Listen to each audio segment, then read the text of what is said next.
Hello and welcome. আসসালামু আলাইকুম। আপনাদের সবাইকে স্বাগতম জানাচ্ছি। আমাদের সাথে আমরা অপেক্ষা করব আপনারা যেন অংশগ্রহণ করেন। আজকে অত্যন্ত গুরুত্বপূর্ণ একটি পর্বের আমাদের শুভ সূচনা বলতে পারেন। এটি অনেক দিক থেকে গুরুত্বপূর্ণ।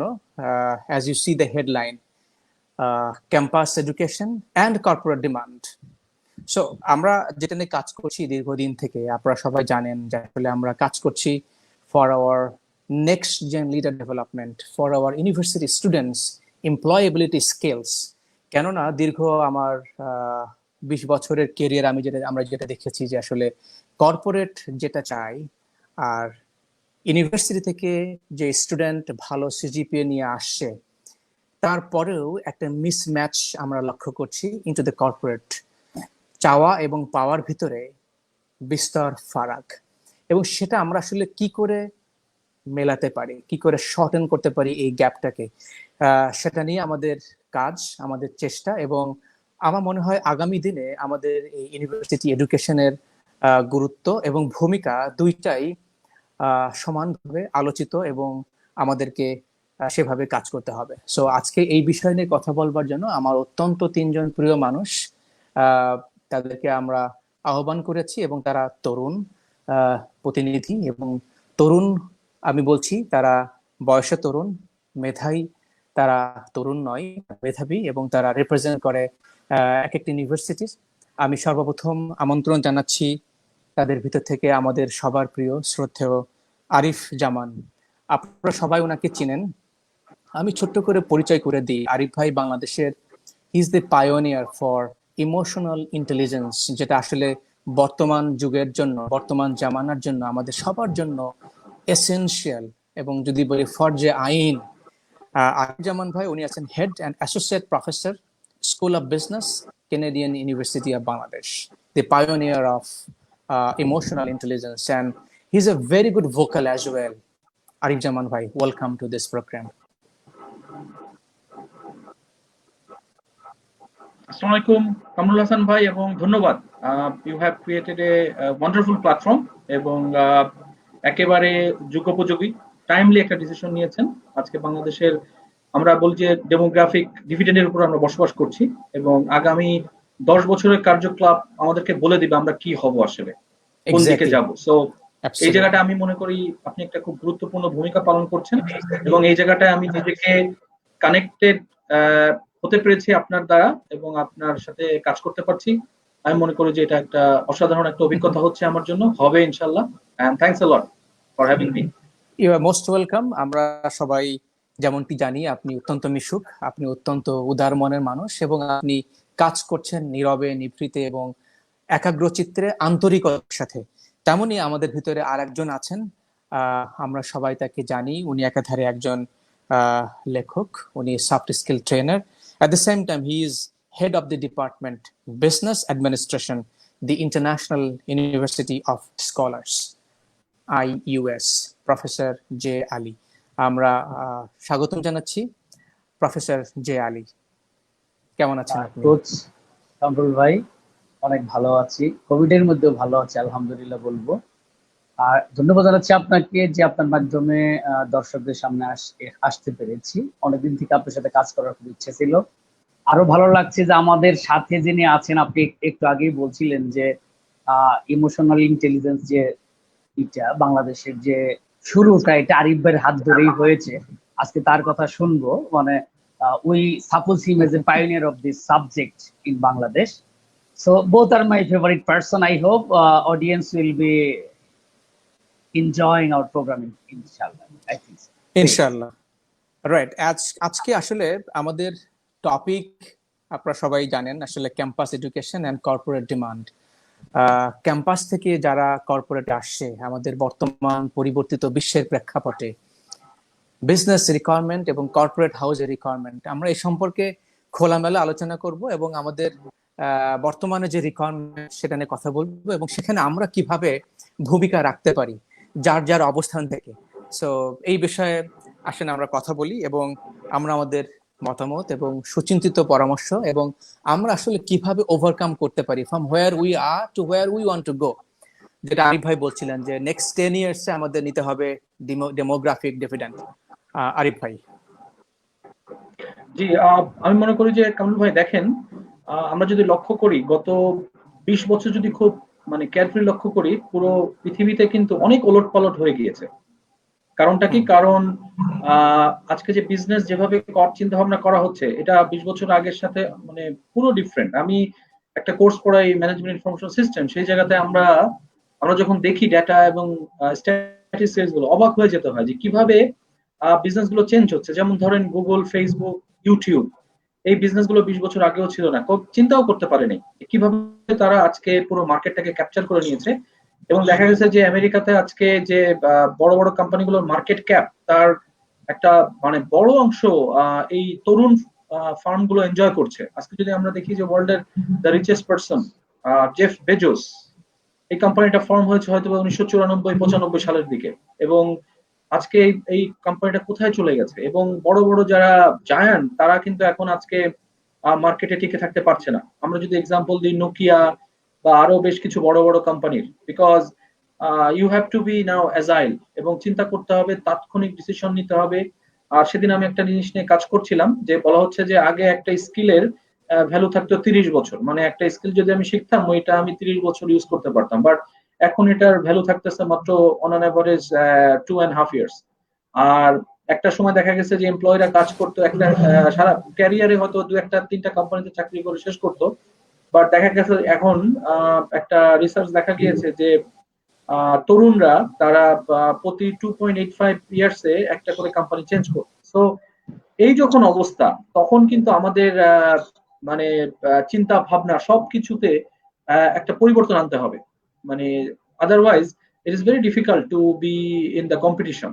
আর সবার কাছে এখন আরেকটা জিনিস আমি খেয়াল করে দেখলাম, সেটা হচ্ছে যে সবার কাছে টেকনোলজি, লার্নিং, নলেজ, এটা পুরো একটা উন্মুক্ত যুগে আমরা প্রবেশ করেছি। আগের মতো no longer the knowledge is something secret or hidden. আমি যে চিন্তা করি, আমরা যখন বুয়েটে কম্পিউটার সায়েন্স এন্ড ইঞ্জিনিয়ারিং এ পড়েছি, আমাদের access to the information was very less.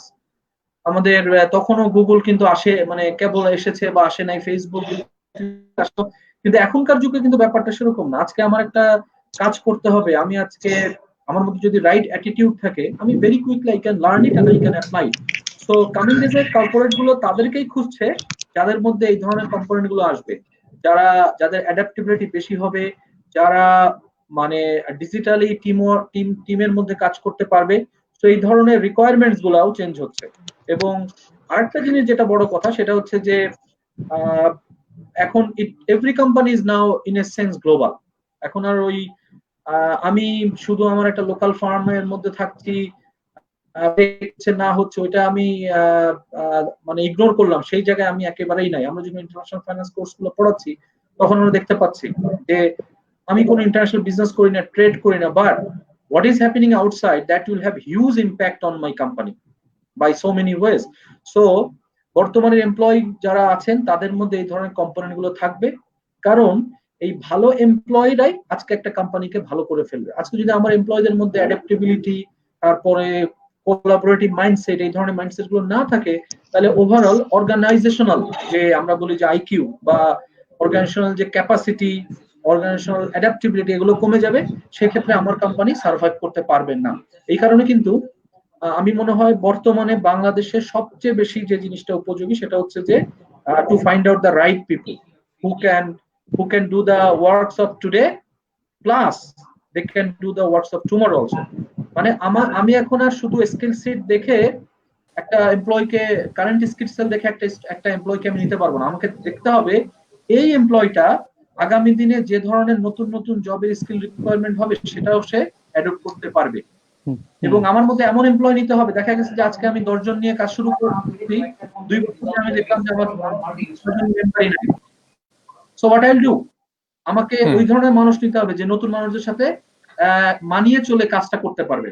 এমন না যে আমার 2-3টা কলিগ চলে গেল, আমি ফ্রাস্ট্রেটেড হয়ে গেলাম, আমি বললাম যে না আমি আর টিম ওয়ার্ক করতে পারছি না। এই ধরনের মাইন্ডসেটটা থাকা যাবে না। So the skill requirement now are changing.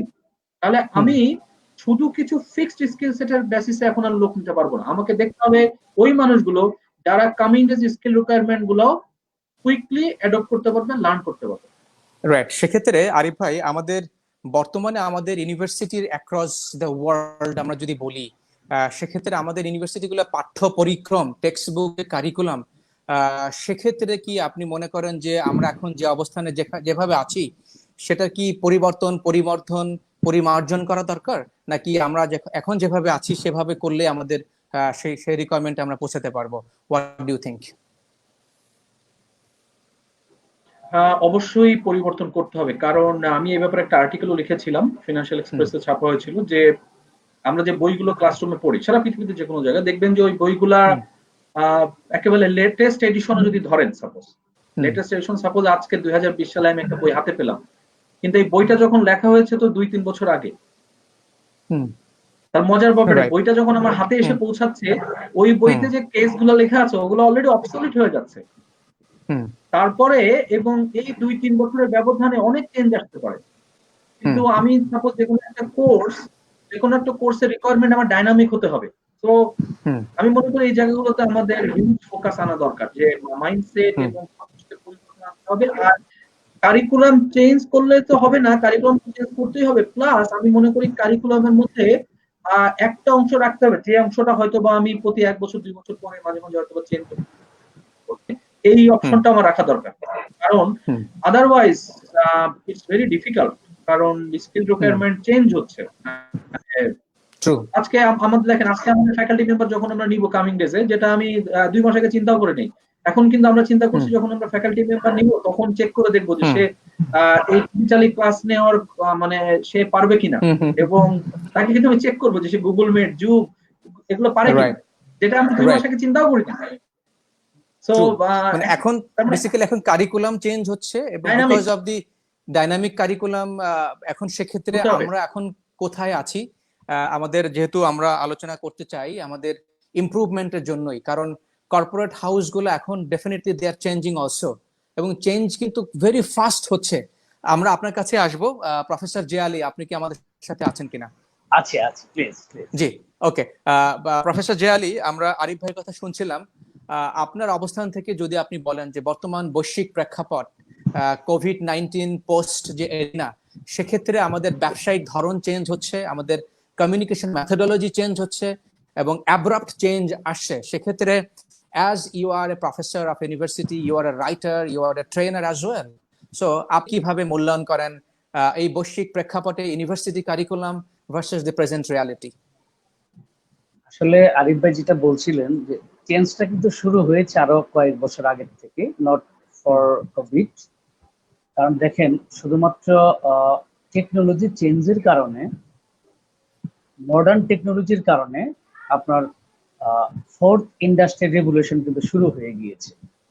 এবং এই রেভলিউশনের যে কোম্পানিগুলো, মাল্টিন্যাশনাল কোম্পানিগুলো যারা কপ করতে পারেনি উইথ দ্য টেকনোলজি, তারা কিন্তু মার্কেট থেকে অলরেডি রিজলভ হয়ে গিয়েছে। ফর এক্সাম্পল ফুজি বলেন, আপনি কোডাক বলেন, অ্যাম্বাসিডর কার বলেন, এরা কিন্তু এক সময় বিশ্বকে দাপিয়ে বেড়ানো কোম্পানি ছিল। তো এই যে একটা প্রেক্ষাপট, একটা চেঞ্জিং যে একটা প্যাটার্ন অফ বিজনেস ওয়ার্ল্ড, সেখানে আমাদের বিশ্ববিদ্যালয়গুলো মানে টিল ডেট এই 50-55 বছর যদি আমি ধরি স্বাধীনতার পরবর্তী সময়, সেখানে কিন্তু আসলে টেকনোলজিক্যাল চেঞ্জ খুব বেশি হয় নাই। আজকে বুয়েট এবং ঢাকা বিশ্ববিদ্যালয় বলেন বা শাহজালাল বিজ্ঞান প্রযুক্তি বিশ্ববিদ্যালয় বলেন, তারা কিন্তু বাংলাদেশের প্রথম সারির বিশ্ববিদ্যালয় আনডাউটেডলি, এবং যাদেরকে নিয়ে আমরা গর্ব করি।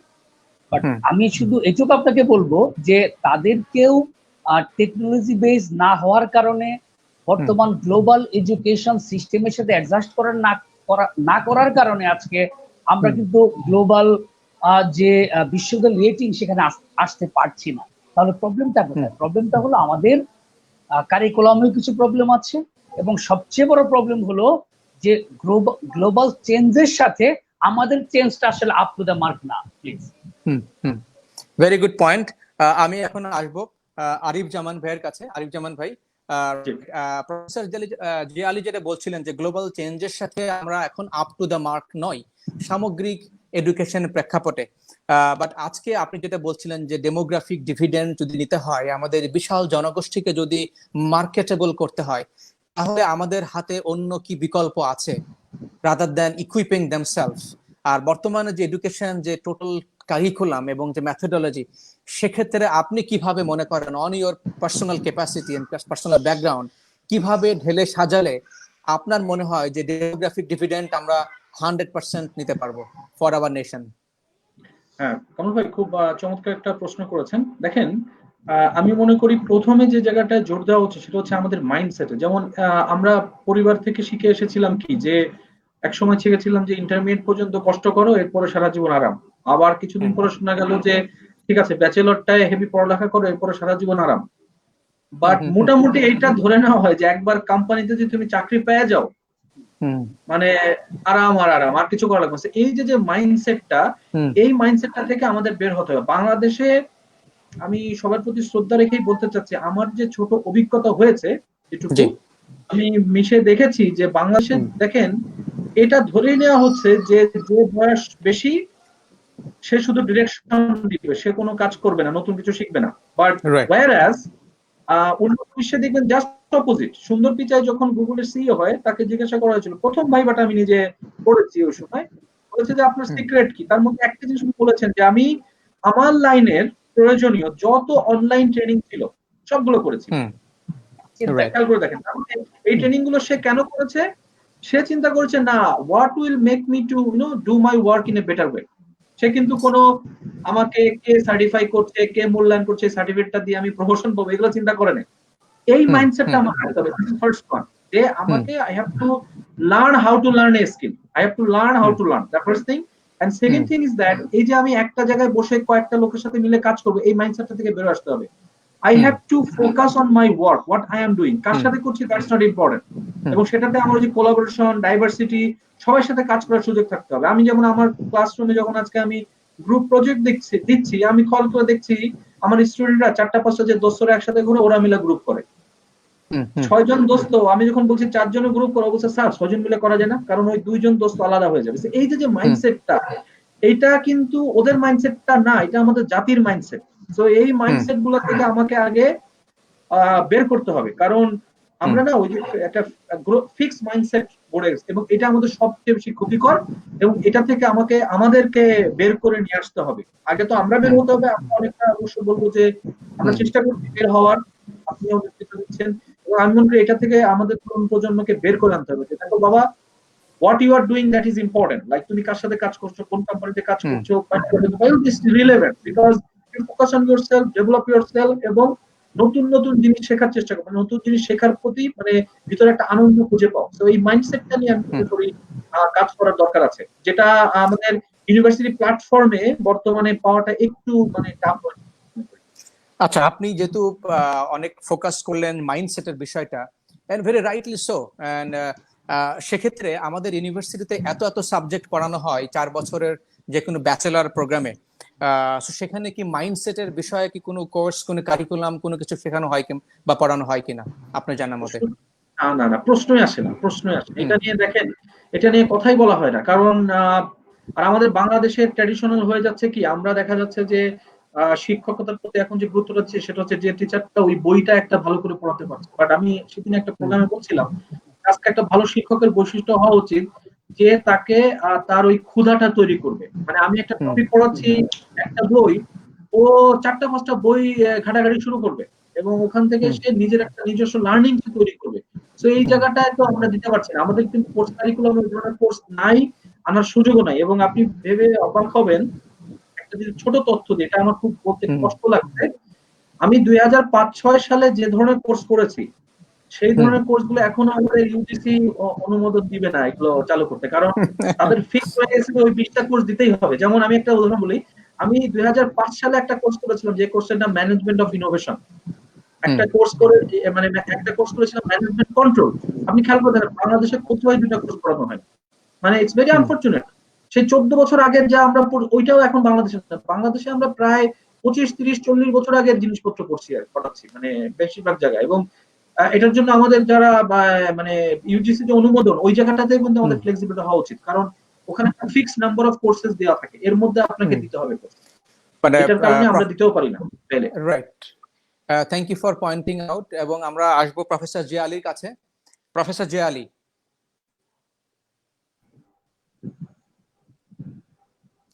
আহ, আহ, যেটা আরিফ জামান ভাই বলছিলেন যে আসলে আমাদের এখনকার যে কারিকুলাম যুগোপযোগী কিনা, সেখানে অনেক কোয়েশ্চেন মার্ক আছে, এবং সেখানে উনি বলছিলেন যে আজকে উনি ফিল করছেন সবচেয়ে বেশি দরকার mindset. At the same time আমাদের যে কারিকুলাম উইচ ইজ 14-15 বছর আগের সাবজেক্টও আমরা বাংলাদেশে ইউনিভার্সিটিতে পাচ্ছি না। তো আপনার কাছে কোয়েশ্চেন যে আপনি এই অবস্থায় থেকে আমাদের তরুণ সমাজের জন্য কি দেখছেন, যে তারা কিভাবে, যেটা আরিফ জামান বলছিলেন যে আমাদের তরুণদের থেকে ডিভিডেন্ড পেতে হলে আমাদের তাদেরকে দক্ষ করে গড়ে তুলতে হবে। So what is your thought on this point? আমি আপনি বলেছেন যে আমি লেখালেখি করে বই লিখি, আমি কি আপনাকে এক মিনিট সময় নিতে পারি? প্রফেসর জে আলী আমাদের মাঝে এসে আমাদের মাঝে এসেছেন। প্রফেসর আরেফিন, আমি একটু ছোট্ট করে প্রফেসর আরেফিনের পরিচয় করে দিই আমাদের দর্শকদের সবার জন্য। Muhammad Shamsul Arifin, professor, and he is also former head of department CSE, Computer Science and Engineering, CHUET, former president CHUET Teachers Association and president academic Bangladesh Computer Society. এই সবগুলো অনেক অনেক বড় পরিচয় প্রফেসর আরেফিনের, কিন্তু আরেকটা পরিচয় আছে প্রফেসর আরেফিনের সাথে আমার। প্রফেসর আরেফিন আর আমরা দোস্ত। সো আমরা ঢাকা কলেজে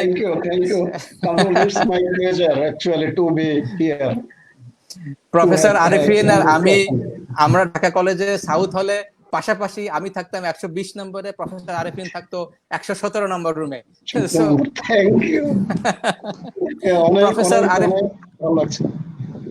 প্রফেসর আরেফিন, স্বাগতম আমাদের প্রোগ্রামে।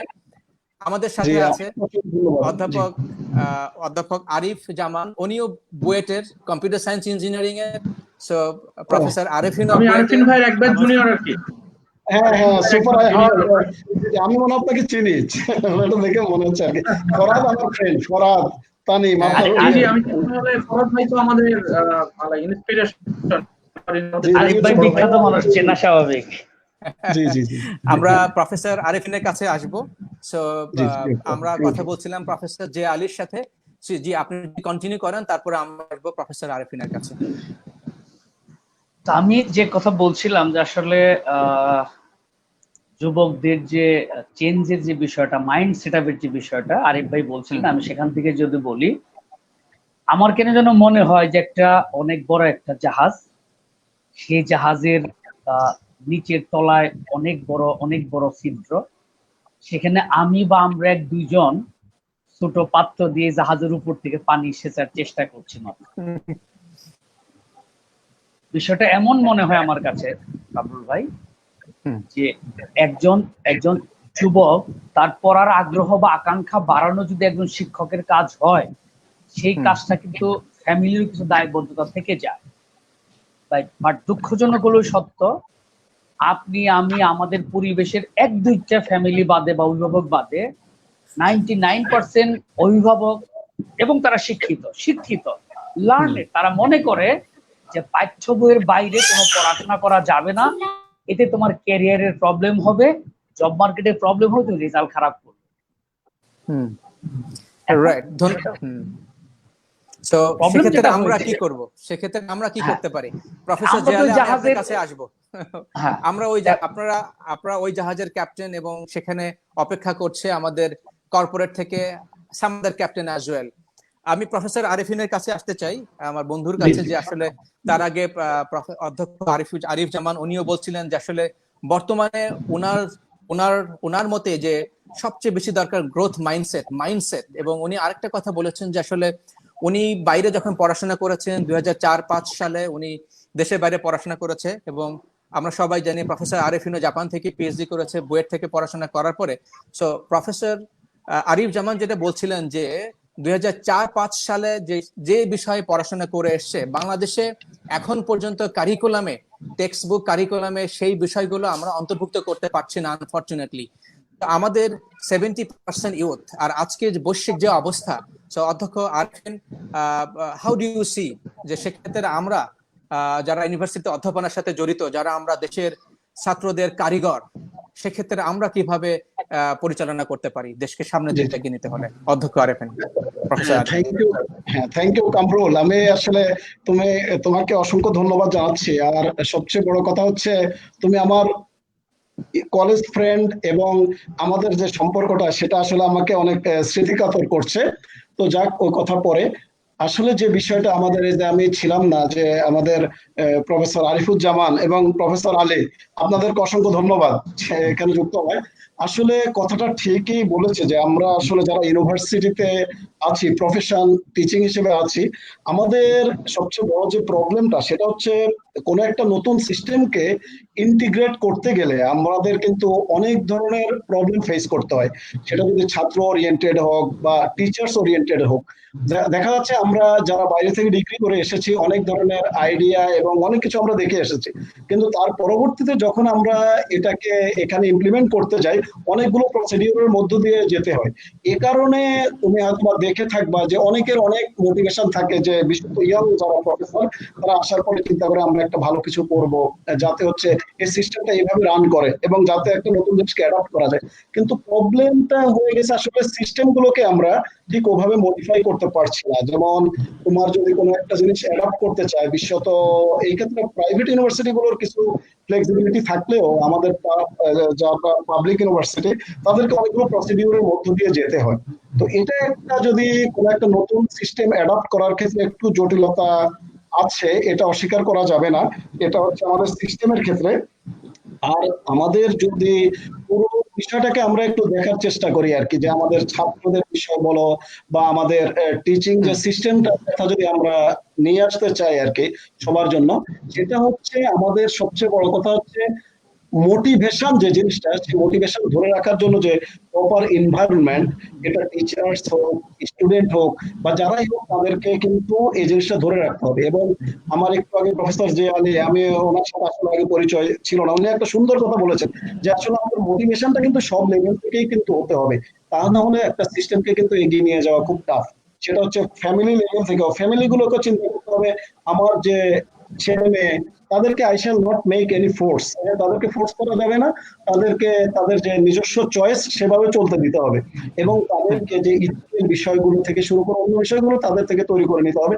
আর আমাদের যারা স্টুডেন্ট, বিশেষত আমাদের ইঞ্জিনিয়ারিং এডুকেশনের ক্ষেত্রে যদি আমি একটু বলতে চাই, সেটা হচ্ছে যে আমাদের যে স্কিল গুলো, একটা হচ্ছে সফট স্কিল আর একটা হচ্ছে টেকনিক্যাল যে স্কিল গুলো, দুটোকেই কিন্তু আসলে আমার কিন্তু খুবই প্রয়োজনীয়।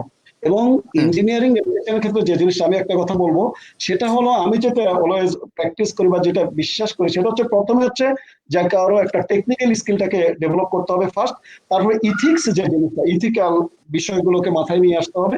এবং এরপরে যে অন্য স্কিল, যে সফট স্কিল, এগুলো কিন্তু ডেভেলপ করতে হবে। তো এই জিনিসগুলোকে যদি আমরা কম্বাইন করতে পারি আসলে, তাহলে আমাদের সিস্টেমটা কিন্তু এগিয়ে যাবে। এবং সেক্ষেত্রে কিছু জটিলতা থাকলেও দেখা যাচ্ছে যে আমি আমার যেহেতু চুয়েটের পার্সপেক্টিভে, যে যেহেতু সফট স্কিল ব্যাপারেই মনে হয় আমাদের আজকে একটু আলোচনার বিষয়গুলো নিয়ে এসেছো মনে হয় কামরুল। হ্যাঁ হ্যাঁ হ্যাঁ, হ্যাঁ, আমার দোস্ত, আমার তোমার প্রতি আমার প্রশ্ন যেটা হলো যে, তাহলে তুমি যদি বললা সফট স্কিলের যে প্রয়োজনীয়তা, তাহলে তোমাদের সরকারি বিশ্ববিদ্যালয়ের কাঠামোতে সফট স্কিলের কি কোনো স্ট্রাকচার, কি কারিকুলাম আছে সেখানে? স্ট্রাকচার যে নেই তা বলা যাবে না। যেমন আমাদের যে ইঞ্জিনিয়ারিং এডুকেশনে দেখা যাচ্ছে প্রত্যেকটা কোর্সেই কিন্তু আমাদের তাদের দেখা যাচ্ছে ভাইবা রয়েছে, কুইজের ব্যবস্থা রয়েছে। এবং এখন কিছু কিছু আমাদের হচ্ছে এই যে টেকনিক্যাল রাইটিং, হ্যাঁ, প্রেজেন্টেশন, এগুলোর মধ্যে কিছু কিছু কোর্স কিন্তু ইন্ট্রোডিউস করা হয়েছে। এগুলো হচ্ছে অফিসিয়াল কারিকুলামের মধ্যে, এবং তোমার নট এগুলোর বাইরেও তোমার এক্সট্রা কারিকুলার অ্যাক্টিভিটিজ এর সাথে আমাদের চুয়েট বলো বা অন্যান্য পাবলিক ইউনিভার্সিটির ছেলেপেলেরা, যেমন হচ্ছে আমাদের এখানে ডিবেটিং সোসাইটি আছে, তারপরে তোমার হচ্ছে কেরিয়ার ক্লাব আছে, হ্যাঁ, তারপরে এখানে রোবো মেকাট্রনিক্স অ্যাসোসিয়েশন, এরকম অনেকগুলো, তারপরে অনেক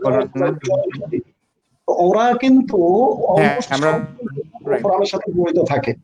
তো তারপরে এই জিনিসটাকে আরো ফর্মাল ওয়েতে নিয়ে আসাটা জরুরি। কারণ হচ্ছে আসলে একটা এই কথা যদি বলা হয় যে একজন ছাত্র যখন তার টেকনিক্যাল স্কিলটা ভালো থাকবে, এর সাথে তার সফট স্কিল গুলো কিন্তু তাকে সামনে এগিয়ে যেতে অনেক বেশি সহায়তা করবে। এক্ষেত্রে আমাদের ছেলেদের যে কিছু দুর্বলতা নেই, সে কথা বলার সুযোগ কিন্তু আমাদের এই মুহূর্তে নাই। এটা এবং এটা কিন্তু ন্যাশন ওয়াইডই এটা একটা বড় প্রবলেম যে আমাদের যখন ইন্টারন্যাশনাল লেভেলে প্রেজেন্টেশন যখন আমরা দেখি যে আমাদের নেইবারিং কান্ট্রি ইন্ডিয়ার একজন ছাত্র যখন প্রেজেন্টেশন দেয় আসলে very smartly say try to represent. তো আমাদেরও কিছু উদ্যোগ নেওয়া দরকার এবং তুমি হয়তো বা যে ধরনের উদ্যোগগুলো নিয়েছো এই উদ্যোগগুলো কিন্তু এই ক্ষেত্রে অনেক ফ্রুটফুল হতে পারে আর কি। এবং আমাদেরকে কিন্তু এই জিনিসগুলোকে মাথায় আনতে হবে কারণ টেকনিক্যাল স্কিল এবং সফট স্কিল এগুলো কিন্তু দুটোই অতীব জরুরি আর কি, আমি যেটা ফিল করি আর কি। তো এই বিষয়গুলোর সাথে আরেকটা যে জিনিসটা আমাদেরকে মাথায় আনাটা আরেকটা বিষয়, সেটা কিন্তু আমাদের সবারই মনে হয় একটু চিন্তার বিষয়। এটা কিন্তু একা হয়ে উঠবে না, এটা আমাদের যে ধন্যবাদ। বিষয়গুলো। হ্যাঁ, থ্যাংক ইউ। আসলে Right. একটু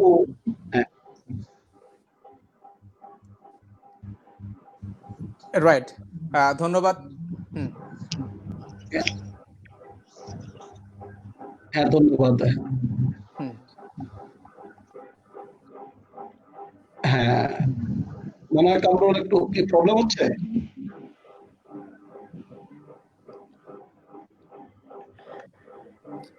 ধন্যবাদ Arifin.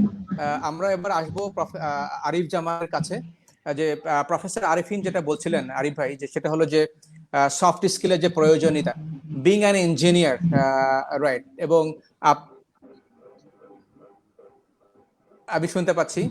So being an engineer and also the leading the university of a public university, so সেক্ষেত্রে উনি বলছিলেন যে সফট স্কিলের যে প্রয়োজনীয়তা এবং সেখানে আমাদের যে কারিকুলাম, সেখানে যে সাপোর্ট।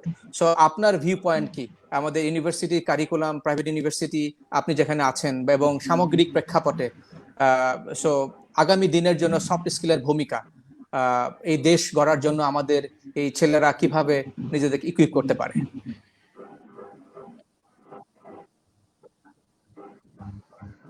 হ্যাঁ কামরুল ভাই, সফট স্কিলের প্রয়োজনীয়তাটা কিন্তু আসলে ব্যাপক। মানে তবে মজার ব্যাপার হচ্ছে আমি একটা জিনিস একটু ছোটা, কারণ সফট স্কিলটা প্রয়োজনীয় কিন্তু ওটা কিন্তু হার্ড স্কিলকে বাদ দিয়ে নাই। মানে সফট স্কিলটা আমার কাছে জিনিসটা হচ্ছে হার্ড স্কিলটাকে আরো বেশি ভ্যালুয়েবল করতে পারে soft skill. So soft skill is a kind of independent thing.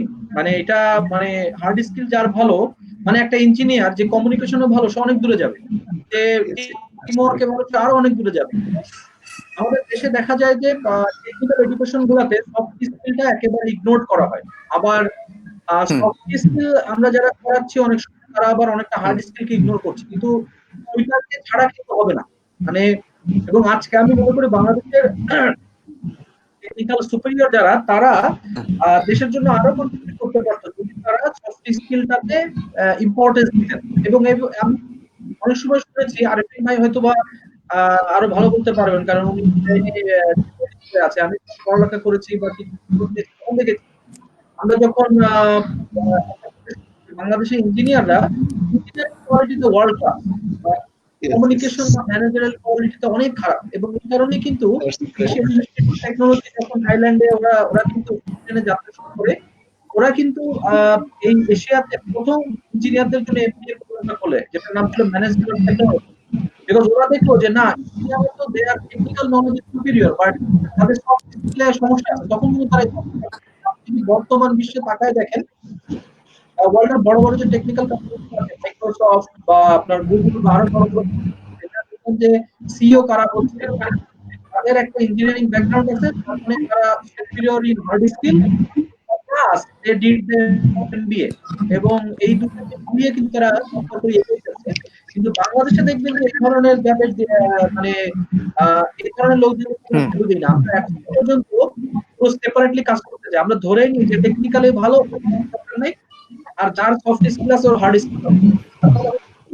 আমরা ভালো টেকনিক্যাল তৈরি করতে পারি, কারণ হার্ড স্কিল গ্রুপ একসাথে ঘুরতেছে, ইঞ্জিনিয়াররা ইঞ্জিনিয়ারদের সাথে সময় কাটাচ্ছে, আর সেলস টিমের সাথে কাজ করছে। দেখবেন যে এই জায়গায় কিন্তু তাদের মধ্যে কিন্তু কোঅর্ডিনেশনটা কম। এই কারণে কিন্তু আপনার লিঙ্কডইন রাইটলি পয়েন্ট আউট করেছে 2028 বর্তমানে আপনারা যে টপ সফট স্কিলের নাম দিয়েছে তার মধ্যে একটা দিয়েছে ইমোশনাল ইন্টেলিজেন্স 5 নাম্বার আছে, along with adaptability, collaboration।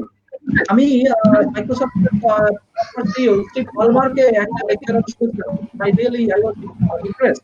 উনি বলেছেন যে টিমের সেলস এর হেড আর ধরনের ফাইটটা হয়, এটা যদি কেউ দেখে অবশ্যই that's why we produce the great product. Okay, but কিন্তু দেখবেন যে বাংলাদেশে কি হচ্ছে, একটা টেকনিক্যাল কেউ একটা প্রোডাক্ট তৈরি করতে সেলস পারসন বলছে আচ্ছা আমরা প্রোডাক্ট রেডি করব।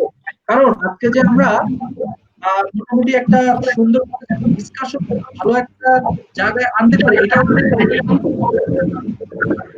যে আমাদের কারণ যে যার লাইনে মিলতে পারছে না। একজন আমরা আমরা মনে করছি সেলস এর সে প্রোডাক্ট যে তৈরি করছে এর কোনো ভ্যালু নাই, আবার যে প্রোডাক্ট তৈরি করছে সে মনে করছে আরে বেটা সেলস টিমের তো কোনো দাম নাই। সো এই যে কোঅর্ডিনেশনটা এবং কোলাবোরেশনটা এটা কিন্তু খুবই দরকার, এবং এই কারণে লিঙ্কডইন কিন্তু 1 নম্বরে রেখেছে কোলাবোরেশনকে, যে স্কিল। রাইট। আমি মনে করি that's really important. Soft skill অবশ্যই ইম্পর্টেন্স দিতে হবে, এবং আমি মনে করি রাইট। আমি আপনার কাছে আসব। আমি আরেকটু কথা বলতে চাই প্রফেসর আরিফিনের সাথে, যেটা হলো যে আমাদের এখানে আজকে যারা আছে, আরিফ জামান উনি ফ্রান্সে পড়াশোনা করেছেন, থাইল্যান্ডে পড়াশোনা করেছেন। প্রফেসর আরিফিন তুমি বুয়েটে পড়াশোনা করে প্লাস জাপান থেকে পড়াশোনা করে এসেছো। সো গ্লোবাল যে education framework versus Bangladesh education framework, particularly তোমার জাপানের সাথে তুমি যদি কম্পেয়ার করে দেখো যে আসলে জীবনমুখী শিক্ষা বাংলাদেশ এবং জাপান, সেখানে তুমি কোন প্রেক্ষাপটে দেখতে পাও? Thank you very much. হ্যাঁ, আমি একটু কথা শেষ করতে চাচ্ছিলাম এর আগে, সেটাই আমি আসতেছিলাম আসলে আস্তে আস্তে। সেটা হলো আসলে প্রথমে আমি এটা বলি, তারপরে জাপানের সাথে আমাদের যে একটু ডিফারেন্স এবং আমার যে এক্সপিরিয়েন্স সেখান থেকে আমি একটু শেয়ার করার চেষ্টা করব। সেটা হলো আসলে আমাদের দেশে একটা যে বড় যে প্রবলেম, সেটা হলো তোমার আমাদের যে ইনস্টিটিউশনের মধ্যে ইনস্টিটিউশন এবং ইন্ডাস্ট্রি কোলাবোরেশন যে বিষয়গুলো, সেই জিনিসটার কিন্তু একটা অনেক বড় অভাব আমাদের দেশে এখন পর্যন্ত রয়ে গিয়েছে। এই কারণে যেটা দেখা যায় যে আসলে তোমার যে ভেরি রিসেন্ট যে ট্রেন্ড গুলো, সেগুলো কিন্তু বা ইন্ডাস্ট্রির কোন জিনিসটা প্রয়োজন সে জিনিসটা ইউনিভার্সিটি গুলোর সাথে সিনক্রোনাইজ করাটা অতীব জরুরি, কিন্তু আসলে এই কোলাবোরেশনের অভাবের কারণে কিন্তু এই জিনিসগুলো টাইমলি হয়ে উঠছে না। তো যদিও আস্তে আস্তে সরকারও উদ্যোগ নিচ্ছে এবং আমাদের অনেকগুলো ইউনিভার্সিটি আমি দেখেছি যে আসলে কোলাবোরেটিভ ওয়ার্ক গুলোতে অগ্রসর হচ্ছে। তো এটা একটা বড় জিনিস। আর একটা বড় জিনিস হচ্ছে আমাদের পার্শ্ববর্তী দেশে অনেক ধরনের এই ধরনের স্কিল ডেভেলপমেন্টের, বিশেষত তোমার সফট স্কিল বা ইন্ডাস্ট্রি ওরিয়েন্টেড স্কিলস এবং সফট স্কিল, এগুলো ডেভেলপ করা কিন্তু অনেকগুলো ওদের কিন্তু প্রতিষ্ঠান এরকম আছে প্রাইভেট এবং পাবলিক পর্যায়ে। দুঃখজনক হলেও সত্য, তোমরা কিছু শুরু করেছো, ওইভাবে কিন্তু এখনো আমাদের দেশে কিন্তু লার্জ স্কেলে যদি বলা হয় সেটা কিন্তু তৈরি হয়নি। আরেকটা বড় জিনিস যেটা আমি যদি বলি যে বাইরে দেখা যায়, বিশেষত জাপানে আমি আমার পিএইচডি করার সময় একটা জিনিস দেখেছিলাম, তাদের হচ্ছে বছরে 2 মাস করে কিন্তু একটা গ্যাপ থাকে, বড় গ্যাপ। সেটা হচ্ছে একটা হচ্ছে ফেব্রুয়ারি মার্চ, আরেকটা হচ্ছে আগস্ট সেপ্টেম্বর, এইদিকে আর কি। এই সময়টুকু ওরা যে কাজটা করে, এক হচ্ছে তারা জব হান্টিং এর কাজ করে, আরেকটা হচ্ছে তাদের সফট স্কিল সেগুলো ডেভেলপ করার জন্য চেষ্টা করে। এবং এমনকি তাদের সামার স্কুল, আমি মনে হয় তুমি শুনেছো যে সামার স্কুলের মাধ্যমে ওরা যেটা করে, এমনকি বিভিন্ন দেশের ছাত্রছাত্রীরা একটা প্রত্যেক বছর দেখা যাচ্ছে, আমি হিরোশিমাতে ছিলাম এবং আমি একটা সামার স্কুলে পার্টিসিপেটও করেছি। সেখানে বিভিন্ন দেশের ছেলে মেয়েরা কিন্তু আসে এবং এসে তারা সেখানে পার্টিসিপেট করে। করার পরে তাদের কি হচ্ছে, একটা গ্রুপ ওয়ার্ক দেওয়া হয় এবং তারা কিভাবে তাদের স্কিল ডেভেলপ করবে সেই জিনিসগুলো, একটা সফট স্কিল এবং হার্ড স্কিল দুইটাই কিন্তু সেখানে দেখা হয় আর কি, বা টেকনিক্যাল স্কিল যেটা। তো এই জিনিসগুলো কিন্তু আমাদের দেশে সামার স্কুলের কনসেপ্টটা কিন্তু আসে নাই। আমাদের দেশে কিন্তু জব হান্টিং এর জন্য, জব হান্টিং মানে হচ্ছে একটা ছেলে যখন জব খুঁজবে তাহলে সে তার কি স্কিল আছে এবং অথবা একটা জব পাওয়ার জন্য তার এডিশনাল কি জিনিসগুলো তার শেখা দরকার, সেই জিনিসগুলো কিন্তু 2 মাস 4 মাস কিন্তু একটা বিরাট সময়। আমাদের দেশে কিন্তু এটা একটা বড় প্রবলেম আমাদের এডুকেশন সিস্টেমে, সেটা পাবলিক ইউনিভার্সিটি বলি বা প্রাইভেট ইউনিভার্সিটি বলি, যে দেখা যাচ্ছে সেমিস্টার ব্রেক যেটা, সেটা কিন্তু প্রাইভেট ইউনিভার্সিটি গুলোতে অলমোস্ট নাই, আর পাবলিক ইউনিভার্সিটিতে যেটুকু আছে দ্যাট ইজ নট এনাফ। এবং এই ক্ষেত্রে তারা যে একটা নতুন কিছু শিখবে সেরকম অপরচুনিটি কিন্তু আসলে আমাদের দেশে খুব একটা নাই। এই ক্ষেত্রে আমাদের ছেলেগুলো কিন্তু অনেক পিছিয়ে পড়ে। হ্যাঁ, তো আসলে এই জিনিসটা একটা বড় জিনিস। আরেকটা বড় জিনিস যেটা আমি ফেস করছি, যে আমাদের যে ছেলেরা তাদেরও এট দিস মোমেন্ট, এখন যেখানে আমাদের ওয়ার্ল্ড ওয়াইড ওপেন এবং ইনফরমেশনও কিন্তু হাইলি অ্যাভেলেবল, তো এই ক্ষেত্রে যেটা হচ্ছে তাদেরও একটু সফট স্কিল যদি তারা ডেভেলপ করতে চায়, যদিও প্রাতিষ্ঠানিকভাবে আমাদের সেরকম কোনো ইনস্টিটিউট কিন্তু ওইভাবে নেই আসলে, যদি বলা হয় যে এই ধরনের সাপোর্ট গুলো নেওয়ার জন্য, কিন্তু তারা বিভিন্ন অনলাইন থেকে কিন্তু তারা সাপোর্ট পেতে পারে এখন। কারণ আমাদের যদি বলা হয় এখন কিন্তু তোমার কিন্তু অনলাইন কিন্তু এখন হাইলি রিসোর্সফুল। একজন ছাত্র যদি চায় আমি এই ডোমেইনের মধ্যে আমি একটু নিজেকে ডেভেলপ করব, তাহলে ইট ইজ পসিবল। তুমি দেখবা যে এখন যদি আমরা এমআইটির কথা বলি বা অন্যান্য যে ইউনিভার্সিটি গুলো আছে, ফার্স্ট আমাদের যে টপ র্যাঙ্ক ইউনিভার্সিটি, তারা কিন্তু অনেক ধরনের কোর্স অনেক সময় অফার করে, এবং বিভিন্ন ইন্ডাস্ট্রিও কিন্তু অনেকগুলো তো আছে ফ্রি ওয়্যার, আরেকগুলো হচ্ছে কিছু বিনিময়ে কিন্তু অফার করে। তো আমাদের ছাত্রদের আমাদের ছাত্রদেরকে যদি এই সুযোগ, আমি এই কথাটা বলে শেষ করছি, যদি এই সুযোগটা দেওয়া হয় ইট উইল বি ভেরি হেল্পফুল, যে তাদের পড়ালেখার মাঝে যদি একটা সময় দেওয়া হয়, এই সময়ের মধ্যে তোমাকে কিছু না কিছু শিখতে হবে, it will be very helpful. Thank you professor Arefin. আমি আসবো প্রফেসর জিয়া আলীর কাছে। অনেকক্ষণ আপনি অপেক্ষা করছেন। যে প্রফেসর আরিফিন যেটা বলছিলেন যে সামার স্কুল কনসেপ্ট, এবং তারা একটা সময় তারা সফট স্কিল ডেভেলপ করে এবং কোলাবোরেশন শিখে। আমি আপনার কাছে জানতে চাই যে আসলে আপনি যেখানে পড়াচ্ছেন এবং সামগ্রিক চিত্র এখানে আপনার কাছে কোনটা ভেসে আসে, যে আমাদের ছাত্ররা নিজেকে কিভাবে তৈরি করছে? আসলে খুব দুঃখজনক হলেও সত্য, আমি আপনাকে শুনতে পাচ্ছি না আনফরচুনেটলি। আপনার মাইক্রোফোনটা একটু চেক করতে হবে প্লিজ। বিজনেস ডিপার্টমেন্টের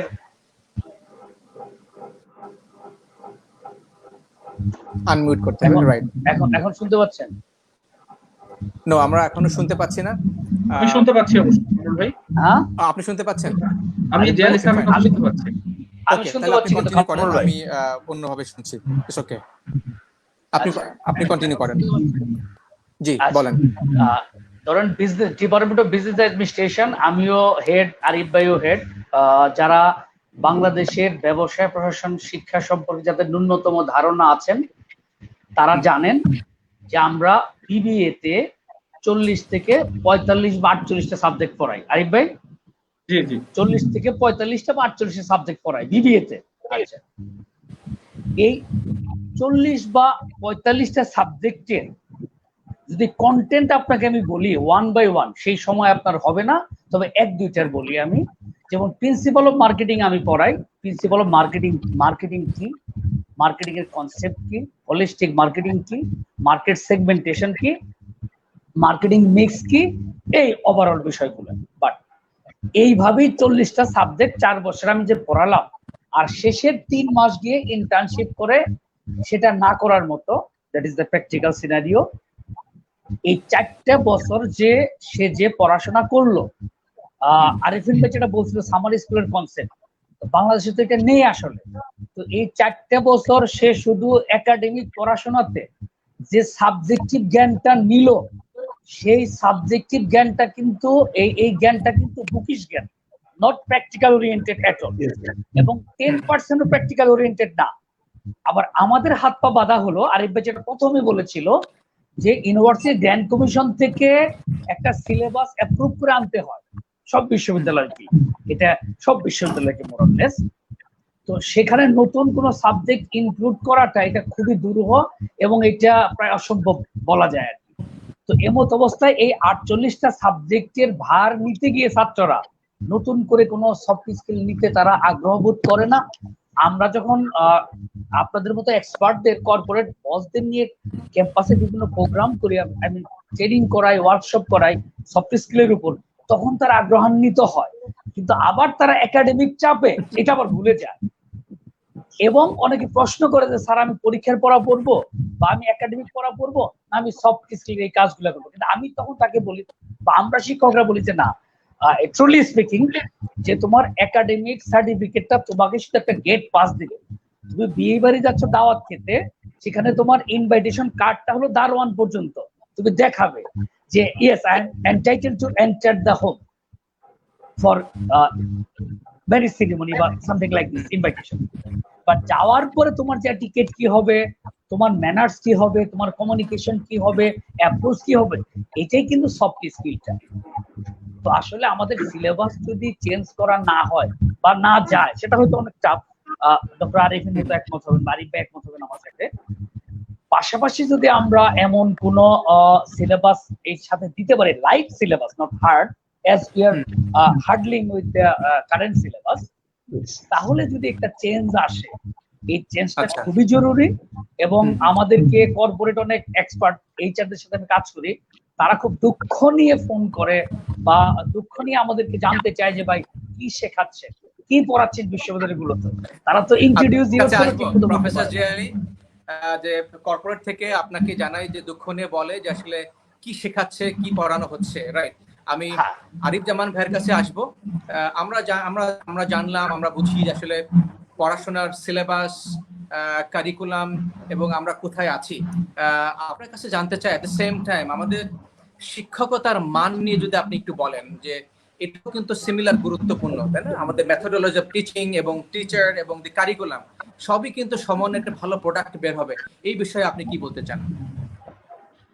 আমি মনে করি যে এটা সবচেয়ে গুরুত্বপূর্ণ কোশ্চেন, কারণ এই পরিবর্তনে নেতৃত্ব দিতে হবে আসলে শিক্ষকদের, এবং আমাদের এখানে এই ভালো শিক্ষকের প্রচুর অভাব আছে, এবং ডেফিনেশনটা কি করি এই জায়গাটাই তো আমাদের কাজ করতে হবে, like what defines a good teacher or good educator. এখানেও কিন্তু আমরা প্রচন্ড চ্যালেঞ্জের সম্মুখীন, কারণ আমাদের যেটা হয়েছে যেটা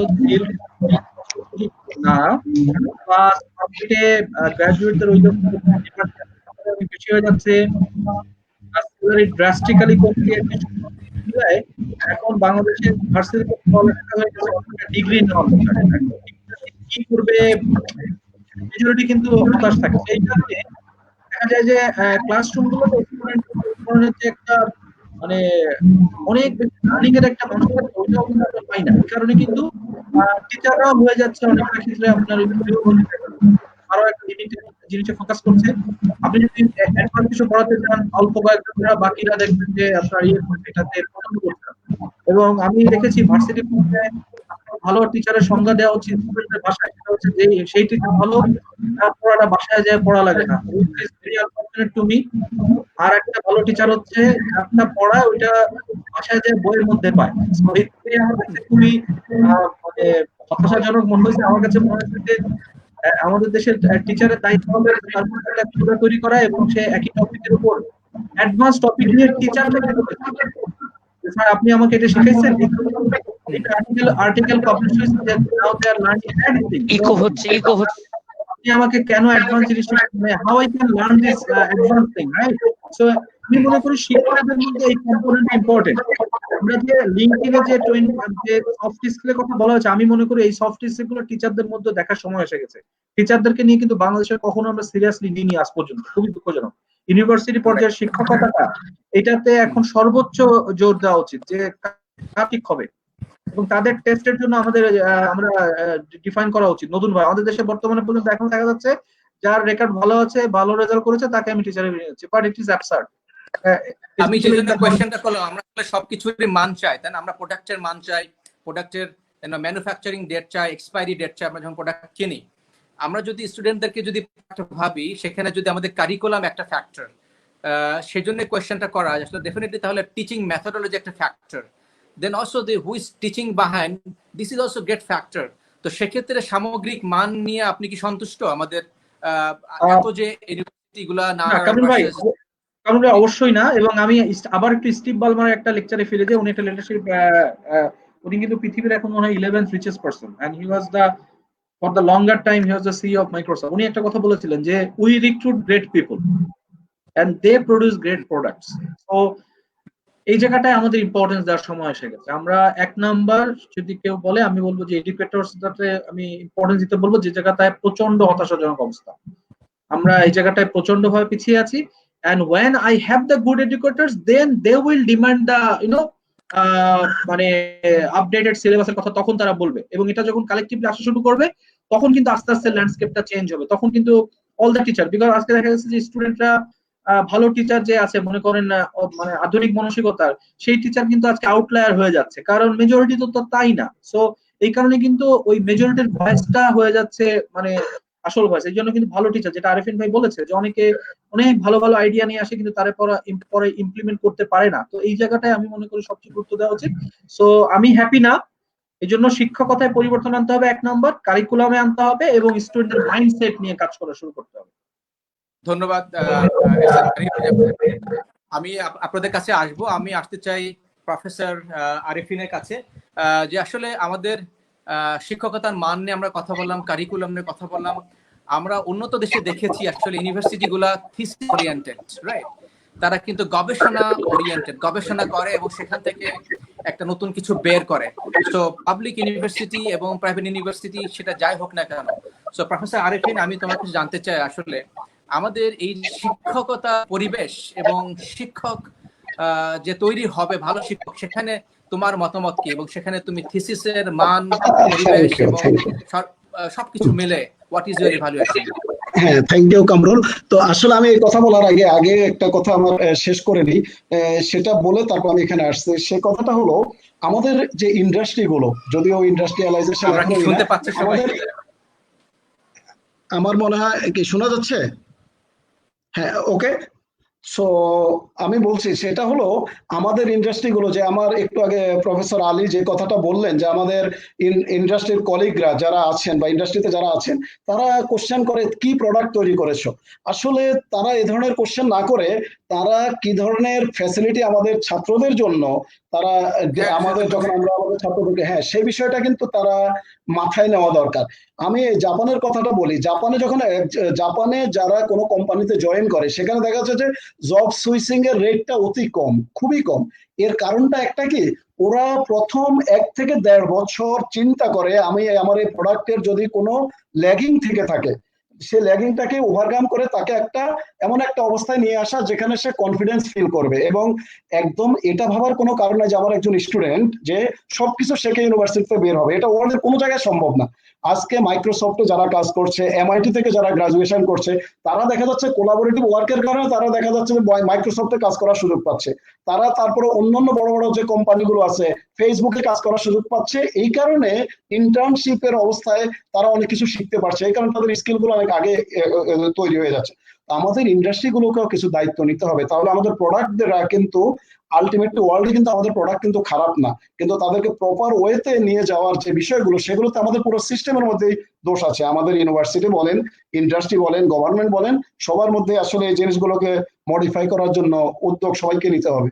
আরেকটা জিনিস যেটা মনে হয় আসলে শুধু টিচিং বা টিচার্সদের বিষয়গুলো নিয়ে যদি আলোচনা করতে হয় এটা কিন্তু অনেক বড় একটা বিষয় এবং অনেক সময় নেবে।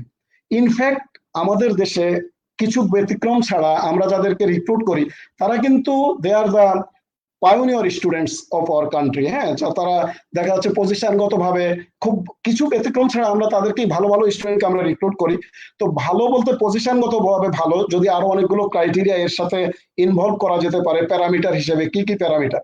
কিন্তু ইন জেনারেল যদি আমরা রিক্রুটমেন্টের কথা বলি, actually recruitment procedure not bad. হ্যাঁ, আমরা হয়তো এখনো আমাদের আর্থ সামাজিক বা বিভিন্ন কারণে টিচার্স রিক্রুটমেন্টের বেস ক্রাইটেরিয়া কিন্তু আমরা সেট করতে পারিনি, যেটা উন্নত বিশ্বে যে পিএইচডি ছাড়া কিন্তু টিচার্স নিয়োগ হচ্ছে না।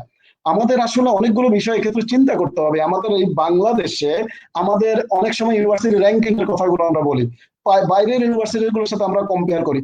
Can we think about postgraduate studies in our universities?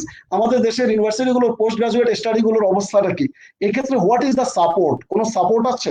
না থাকলে আপনি উন্নত বিশ্বগুলো রিসার্চ আউটকাম যেগুলো আসে সেগুলো সবই আসে কিন্তু পোস্ট গ্রাজুয়েট লেভেল থেকে। আপনি যদি পাবলিকেশনের কথা বলেন, very good publication, high impact factor journal publication, high index journal publication, most of the cases এগুলো কিন্তু আপনি দেখবেন উন্নত দেশে সব কিন্তু মাস্টার্স পিএইচডি, ইভেন মাস্টার্স লেভেলও অত কিছু না, হাই লেভেল থেকে এগুলো আসছে, পিএইচডি পোস্ট ডক লেভেল থেকে। যেখানে আমাদের দেশে কিন্তু এই জিনিসগুলো অনেক দুর্বলতা আমাদের দেশে রয়েছে। এই দুর্বলতা থাকার কারণে কি হচ্ছে জানেন? 1 নাম্বার যেটা প্রবলেম তৈরি হচ্ছে, আমাদের যে রিসার্চ আউটকাম যেভাবে আসার কথা সেভাবে আসছে না। তারপরেও যতটুকু আসছে এটাকে আমি মনে করি অ্যাপ্রিসিয়েট করার মতো। আপনি যে বুয়েটের কথা বলেন বা অন্যান্য ইউনিভার্সিটি গুলো, ইভেন চুয়েট বা অন্যান্য প্রাইভেট ইউনিভার্সিটি, পাবলিক ইউনিভার্সিটি গুলো যে রিসার্চ করছে আপনি দেখবেন যে শত সীমাবদ্ধতার মধ্যেও তারা চেষ্টা করে যাচ্ছে। But I am not saying that it's well enough. এতে অনেকগুলো প্যারামিটার, অনেকগুলো বিষয়ের সাথে রয়েছে। আর হচ্ছে আমি যেটা বললাম, আমরা ভালো টিচারদেরকে জয়েন করাচ্ছি, করানোর পরবর্তীতে এই টিচারদেরকে ট্রেন আপ করার জন্য is there any institute in Bangladesh? আমার কলেজ টিচারদের ট্রেন আপ করার জন্য কিন্তু বাংলাদেশে অনেক আছে, নাইম আছে। আমার ইউনিভার্সিটি লেভেলে প্রত্যেকটা ইউনিভার্সিটিতে একটা করে রিসার্চ এইরকম স্কিল ডেভেলপমেন্টের টিচারদের এরকম ইনস্টিটিউট থাকা প্রয়োজন ছিল না? না থেকে আমি কিভাবে আমার টিচারদেরকে দোষারোপ করব? আমার একজন আরো অনেকগুলো বিষয় আছে, দে আর হাইলি ক্যালিভার। আমার এই টিচাররাই তো দেশের বাইরে যখন চলে যায়, একজন লেকচারার দেশের বাইরে তিনি স্কলারশিপ নিয়ে চলে যাচ্ছেন, যাওয়ার পরে দেখা যাচ্ছে সেখানে তিনি টিচার হচ্ছেন, তিনি ভালো করছেন, সময় মতো ডিগ্রি করছেন। এখন আমি এই টিচারকে আমার দেশের মধ্যে কি আমি একটা পোস্ট গ্রাজুয়েট এনভায়রনমেন্ট তৈরি করতে পারি না যেখানে এনাদের স্কিল গুলো ডেভেলপ হবে? ইন জেনারেল আমাদের যে রিক্রুটমেন্ট পলিসি কোনো ইউনিভার্সিটিরই খারাপ এই কথা আমি বলবো না। কিছু প্রেশার যে থাকে সেটা অনেক ইউনিভার্সিটিতে থাকে। In most of the cases আমি এটুকু বিলিভ করি যে টিচার্স রিক্রুটমেন্টটা ফেয়ার হওয়া উচিত, এবং ফেয়ার হওয়ার পরে যারা জয়েন করে ইনিশিয়াল স্টেজে তাদেরকে কিন্তু অবশ্যই একটা ফ্রেমওয়ার্কের মধ্যে নিয়ে আসতে হবে যাতে তারা ট্রেন আপ হয় এবং টিচিং মেথোডোলজি কিভাবে তাদেরকে অগ্রসর হবে সেগুলো নিতে পারে। এটা হচ্ছে আমার নতুন টিচারদের ক্ষেত্রে। আর টিচিং একটা প্রফেশন, এটা হচ্ছে আমি অনেক সময় বলি এটা হচ্ছে অনেকটা ডাক্তারি যে প্রফেশন, আসলে কিন্তু এটা লাইফ লং লার্নিং এর একটা জিনিস। তুমি কামরুল চিন্তা করো, যখন আমরা 98-99 এর দিকে কম্পিউটার নিয়ে কাজ করেছি তখন দেখা যাচ্ছে আমার কাছে ছিল কত 512, এই যে মিস্টার আরিফুজ্জামান 512 আমি MB আবারও আসবো প্রফেসর আরিফিন। আমি আমার একটু শুনতে বুঝতে সমস্যা হচ্ছে। আমি am I audible? আমাকে কি শোনা একটু যায়? নয়েজ সবাই হচ্ছে, শুনতে কিন্তু পাচ্ছে? একটু নয়েজ হচ্ছে। শোনা যাচ্ছে। ওকে, শোনা আমার যাচ্ছে। একটা লাস্ট কোয়েশ্চেন সবার প্রতি, যে আসলে আমরা টিচার্স কোয়ালিটি বা রিক্রুটমেন্ট প্রসেস সবই শুনলাম। এখন আমরা যে বিষয়টা নিয়ে আমরা আসলে আলোকপাত করছি যে আসলে কর্পোরেটের যে রিকোয়ারমেন্ট, এই কর্পোরেটের যে রিকোয়ারমেন্টের জন্য এটাকে বুঝবার জন্য প্রফেসর আরিফিন বলছিলেন যে টিচার্স ট্রেনিং একটা মেজর একটা ক্রাইটেরিয়া অলসো।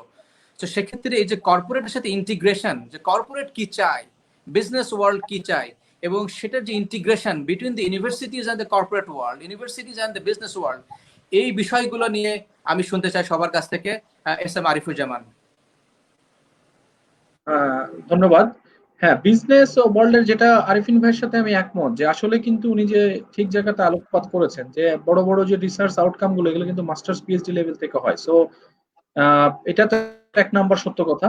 আর দুই নাম্বার যেটা আমি মনে করি সেটা হচ্ছে আমাদের বিজনেস ওয়ার্ল্ডের কনটেক্সটে যদি আমি চিন্তা করি, আমরা খেয়াল করে দেখবো যে বিজনেসের যে মৌলিক ব্যাপারগুলো আছে যে জায়গাগুলোতে, যেমন প্রোডাক্টিভিটি, তারপরে আপনার কাস্টমার স্যাটিসফ্যাকশন, এই লাইনগুলো কিন্তু অনেকটা সফট এরিয়া, সফট। সো এই জায়গাটাতে আমি মনে করি যে বাংলাদেশের প্রসপেক্ট আরো বেশি হওয়া উচিত। বিশেষ করে ইন্ডাস্ট্রির সাথে কানেকশন গুলো আমাদের ঠিক পথে তৈরি করতে হবে। কিন্তু এই জায়গাটায় আমরা দেখি যে একটা মানে লিঙ্কেজটা একটা মিসিং আছে। আর এই লিঙ্কেজ মিসিং এর একটা বড় জায়গাটাতে আমি যেটা সংকট দেখি সেটা হচ্ছে যে ইউনিভার্সিটি গুলো কোনোভাবে একটা গ্রাজুয়েটের তার যে কামিং ডেজে যে মান উন্নয়ন করবে এই জায়গাটায় তারা কোনো মানে সাপোর্ট পায় না। ফর এক্সাম্পল দেখেন, আপনি যদি ওয়ার্ল্ডের কনটেক্সটে দেখেন, যে কোনো গ্রাজুয়েট পাশ করার পরে তার চাকরি হয়তো পেয়ে যাচ্ছে, কিন্তু তার পরবর্তী ধাপে যে উঠবে এই জায়গাগুলো কিন্তু খুব ক্রুশিয়াল জায়গা। এই জায়গাগুলোর কিন্তু আজকে ওয়ার্ল্ড ওয়াইড অনলাইন ট্রেনিং এবং বিভিন্ন training, high quality training curriculum, যেমন ইউএসএ লিডারশিপ বা এই ট্রেনিং মার্কেটের ভ্যালু হচ্ছে $10 বিলিয়ন। কিন্তু বাংলাদেশে এই সাকসেশন যেটা, যে আজকে যে একজন যে আপগ্রেডেড হবে, আপ স্কিল বোনানোর সময় এই জায়গাটায় কিন্তু কাজ করার কোনো সুযোগ নেই, যে ক্ষেত্রে আমাদের ভার্সিটিটা বিভিন্ন ভার্সিটি গুলা তাদেরকে এই সাপোর্টটা দিতে ব্যর্থ হচ্ছে। এই কারণে কিন্তু সিনিয়র কর্পোরেটরা they never come back to the university, এবং এই কারণে হতাশা হচ্ছে। এবং এই কারণে আমি মনে করি বাংলাদেশের সেক্টর প্রোডাক্টিভিটিটা অনেক কমে যায়, কারণ যেহেতু কেউই তার জায়গা থেকে ওইভাবে নিজেকে ডেভেলপ করার সুযোগটা পাচ্ছে না, কারণ যে অ্যাডভান্স তো কাজে লাগানো যাচ্ছে না। এই কারণে আমি মনে করি বাংলাদেশের প্রাইভেট সেক্টরের যে ভলিউমটা আরো বড় হতে পারত। এবং এই কারণে আমরা আমাদের ভার্সিটি থেকে আমরা যেটা স্বপ্ন দেখছি, চিন্তা করছি যে আমাদের অ্যালামনাইরা বের করছে, আমরা চেষ্টা করছি অ্যালামনাইদেরকে নিয়ে একটা মেন্টরিং করব over the period of time, যে সো দ্যাট, যেমন মনে করা যাক আজকে একটা অ্যালামনাই 3 বছর চাকরি করেছে, এখন সে আমাদের কাছে আসবে এবং আমরা তাকে গাইডলাইন দিব যে what should be your next move, এবং তুমি এখন কি কি শেখা উচিত। এই গাইডলাইনটা একটু সবসময় লাগে। আমাদের অনেক ফ্রেন্ড সার্কেল, আমি একটু আপনাকে তথ্য দিই, আমার অনেক ফ্রেন্ড সার্কেল আছে যারা আমারই বয়সী, 12-14 বছর ধরে চাকরি করছে, ওরা কিন্তু দে সামটাইম কাম ব্যাক এন্ড তারা কিন্তু জিজ্ঞেস করে, দোস্ত এখন কোনটা করলে ভালো হবে, কি করা উচিত। আমরা কিন্তু গাইডলাইন গুলো দিচ্ছি এবং সেই ক্ষেত্রে কিন্তু তারা উপকৃত হচ্ছে। কিন্তু এই জিনিসটা, এই জায়গাটা কিন্তু ইউনিভার্সিটি আজকে করে দিতে পারে না আনফরচুনেটলি, কারণ ওই কনফিডেন্সটা ইউনিভার্সিটি গ্রো করছে না। কারণ আজকে যখন গ্রাজুয়েটরা দেখছে যে আচ্ছা হু আর দ্য টিচার্স, তাদের হোয়াট ইজ দ্যার রেকর্ড, তারা ট্র্যাক রেকর্ডটা কি, তারা কি কর্পোরেট অ্যাডভাইজার হিসেবে কাজ শুরু করছে কিনা, ডেফিনেটলি নট।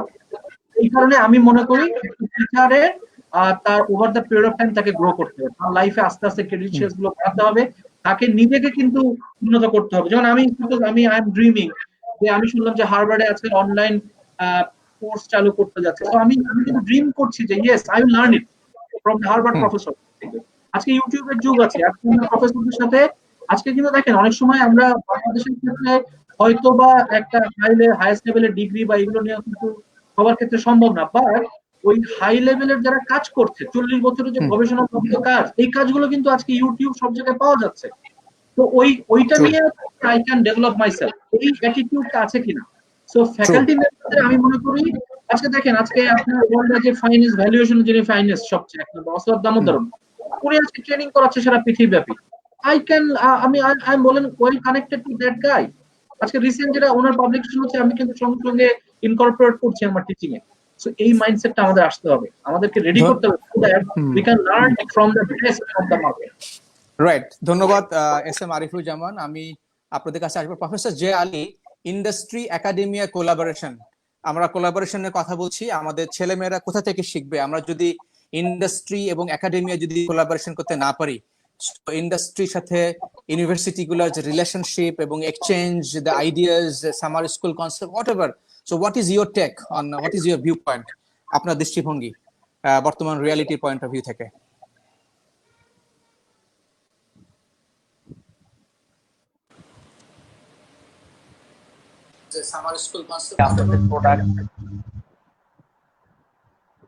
যদি আমরা ইন্ডাস্ট্রির সাথে কোলাবোরেট করে আমাদের প্রোডাক্ট গুলো মার্কেটে না ছাড়ি, তাহলে আমাদের পক্ষে কোনোভাবেই গ্লোবাল রেস তো দূরের কথা, জব মার্কেটে লোকাল রেসেও কিন্তু কম্পিট করা সম্ভব না। আমি একটা এক্সাম্পল দিই আপনাকে।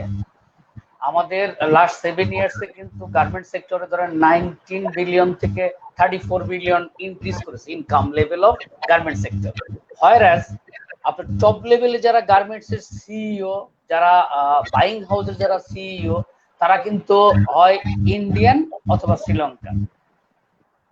এখন প্রশ্ন হলো যে দেখেন আমাদের দেশের থেকে মানে যেটা এমপ্লয়ি আর্নিংটা গার্মেন্টস সেক্টর, সেটা কিন্তু মেজরিটি নিয়ে যাচ্ছে শ্রীলঙ্কা এবং ইন্ডিয়ান পিপল।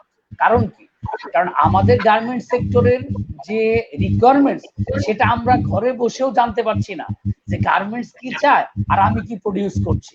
তার মানে ইন্ডাস্ট্রিয়ালিস্টের কি প্রয়োজন আর আমি প্রডিউসার, আমি কি প্রোডাক্টটা প্রডিউস করছি। সো এটা কোলাবোরেশন না হলে, যতদিন না হবে ততদিন এই ফরেনাররা এসেই এটা কিন্তু নিয়ে যাবে, কারেন্সিটা নিয়ে যাবে বাংলাদেশ।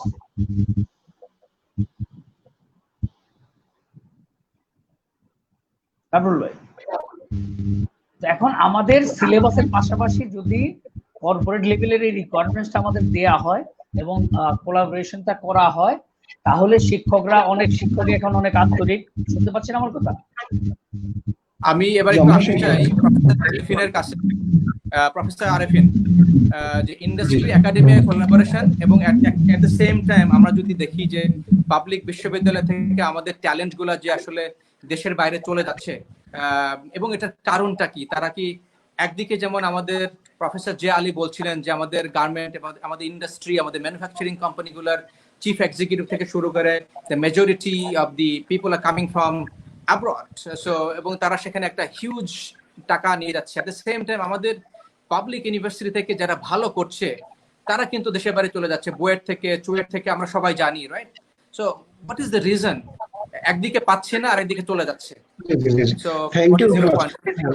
জি, প্রথম কথাটা আমি যেটা বলি, আসলে ইন্ডাস্ট্রি একাডেমি যে কোলাবোরেশন, এটা কিন্তু অবশ্যই বাড়াতে হবে। আসলে প্রবলেমটা কি, আমাদের নেচারগতভাবে একটা জটিলতা আমাদের আছে, যে আমি ট্রুলি ফ্যাক্ট যে ইগো আমাদের সবাইকে ত্যাগ করতে হবে। আমাদের দেখা যায় সবাই ইগোইস্টিক, আমি অমুক, আমি হচ্ছে ওখানে সিইও, আমি হচ্ছে প্রফেসর, আমি হচ্ছে অমুক, এরকম ইগোইস্টিক একটা ব্যাপার, একটা কিন্তু আসলে সবচেয়ে বড় প্রবলেম আমাদের জাতিগত ভাবে। It's a problem actually. আপনারা কে কিভাবে নেবেন আমি জানি না। জাপান আমি দেখছি বড় বড় প্রফেসর, চিন্তা করা যায় না এমন আচরণ, মনে হয় তিনি যত বড় প্রফেসর তিনি তত বড় বিনয়ী। দেখে মনে হবে আমি মনে হয় যেন অনেক বড় কিছু। আসলে আমাদের ইন্ডাস্ট্রি, একাডেমি, এমনকি আপনার গভর্নমেন্ট সেক্টর বলেন, সবাইকে কিন্তু কোঅপারেটিভ মানসিকতা নিয়ে এগিয়ে আসতে হবে। আসলে ইন্ডাস্ট্রি ওরিয়েন্টেড না হলে তো আমার প্রোডাক্টকে আমি আসলে প্রপার প্লেসমেন্ট করতে পারবো না। এবং সবচেয়ে বড় কিছু, আমার পাশের দেশ ইন্ডিয়া, কয়েকদিন আগে আমার একজন কলিগ আমাকে একটা দিয়েছিল, সেখানে যে হচ্ছে তুমি কি এরকম কয়েক মাসের জন্য 15 দিন বা 1 মাসের জন্য গিয়ে একটা কোর্স পড়িয়ে আসতে পারবা কিনা। সবই ইন্ডাস্ট্রি ওরিয়েন্টেড কোর্স। মানে ওনারা ওই ইউনিভার্সিটির কোর্স কারিকুলামের মধ্যে এমন একটা ফ্যাসিলিটি রেখেছে যেখানে ইন্ডাস্ট্রি এক্সপার্টরা এসে কিন্তু 1-2 ক্রেডিটের কোর্স নিয়ে যেতে পারবে। আমার মতে আমাদের দেশে কেন যে আমরা এত স্ট্রিক্ট থাকি যে কোনো কিছুতে, আমরা এই জিনিসগুলো আমরা যদি এরকম ইন্ডাস্ট্রি গুলোর জন্য কিন্তু ফ্যাসিলিটি আমরা রাখি, তাহলে ইট will B must better for our students. তারা এসে একটা জিনিস বললো, একটা জিনিস শিখে গেলো, একটা ল্যাব তারা নিল, একটা কোর্স নিয়ে গেল, 1 সপ্তাহ ইন্টেন্সিভ একটা কোর্স। এই জিনিসগুলো আমাদের ইনকর্পোরেট করতেই হবে আমাদের সিলেবাসে, আমার যে পার্সোনাল অবজারভেশন। এবং এটা ছাড়া কিন্তু গতি নেই। এই জিনিসগুলো আমি কিন্তু আগে কিন্তু আমার একটু ছিল ইন্ডিয়া কি করছে, কিন্তু আসলে আমি অত পজিটিভ ছিলাম না ইনফ্যাক্ট। কিন্তু রিসেন্ট আমি কিন্তু তাদের বিভিন্ন ইউনিভার্সিটি তারা কিভাবে অগ্রসর হচ্ছে আমি দেখছি, এবং তারা কিন্তু ইন্ডাস্ট্রি গুলোকে ইনকর্পোরেট করেছে বিভিন্ন ফর্মে। এটা হলো একটা বিষয়।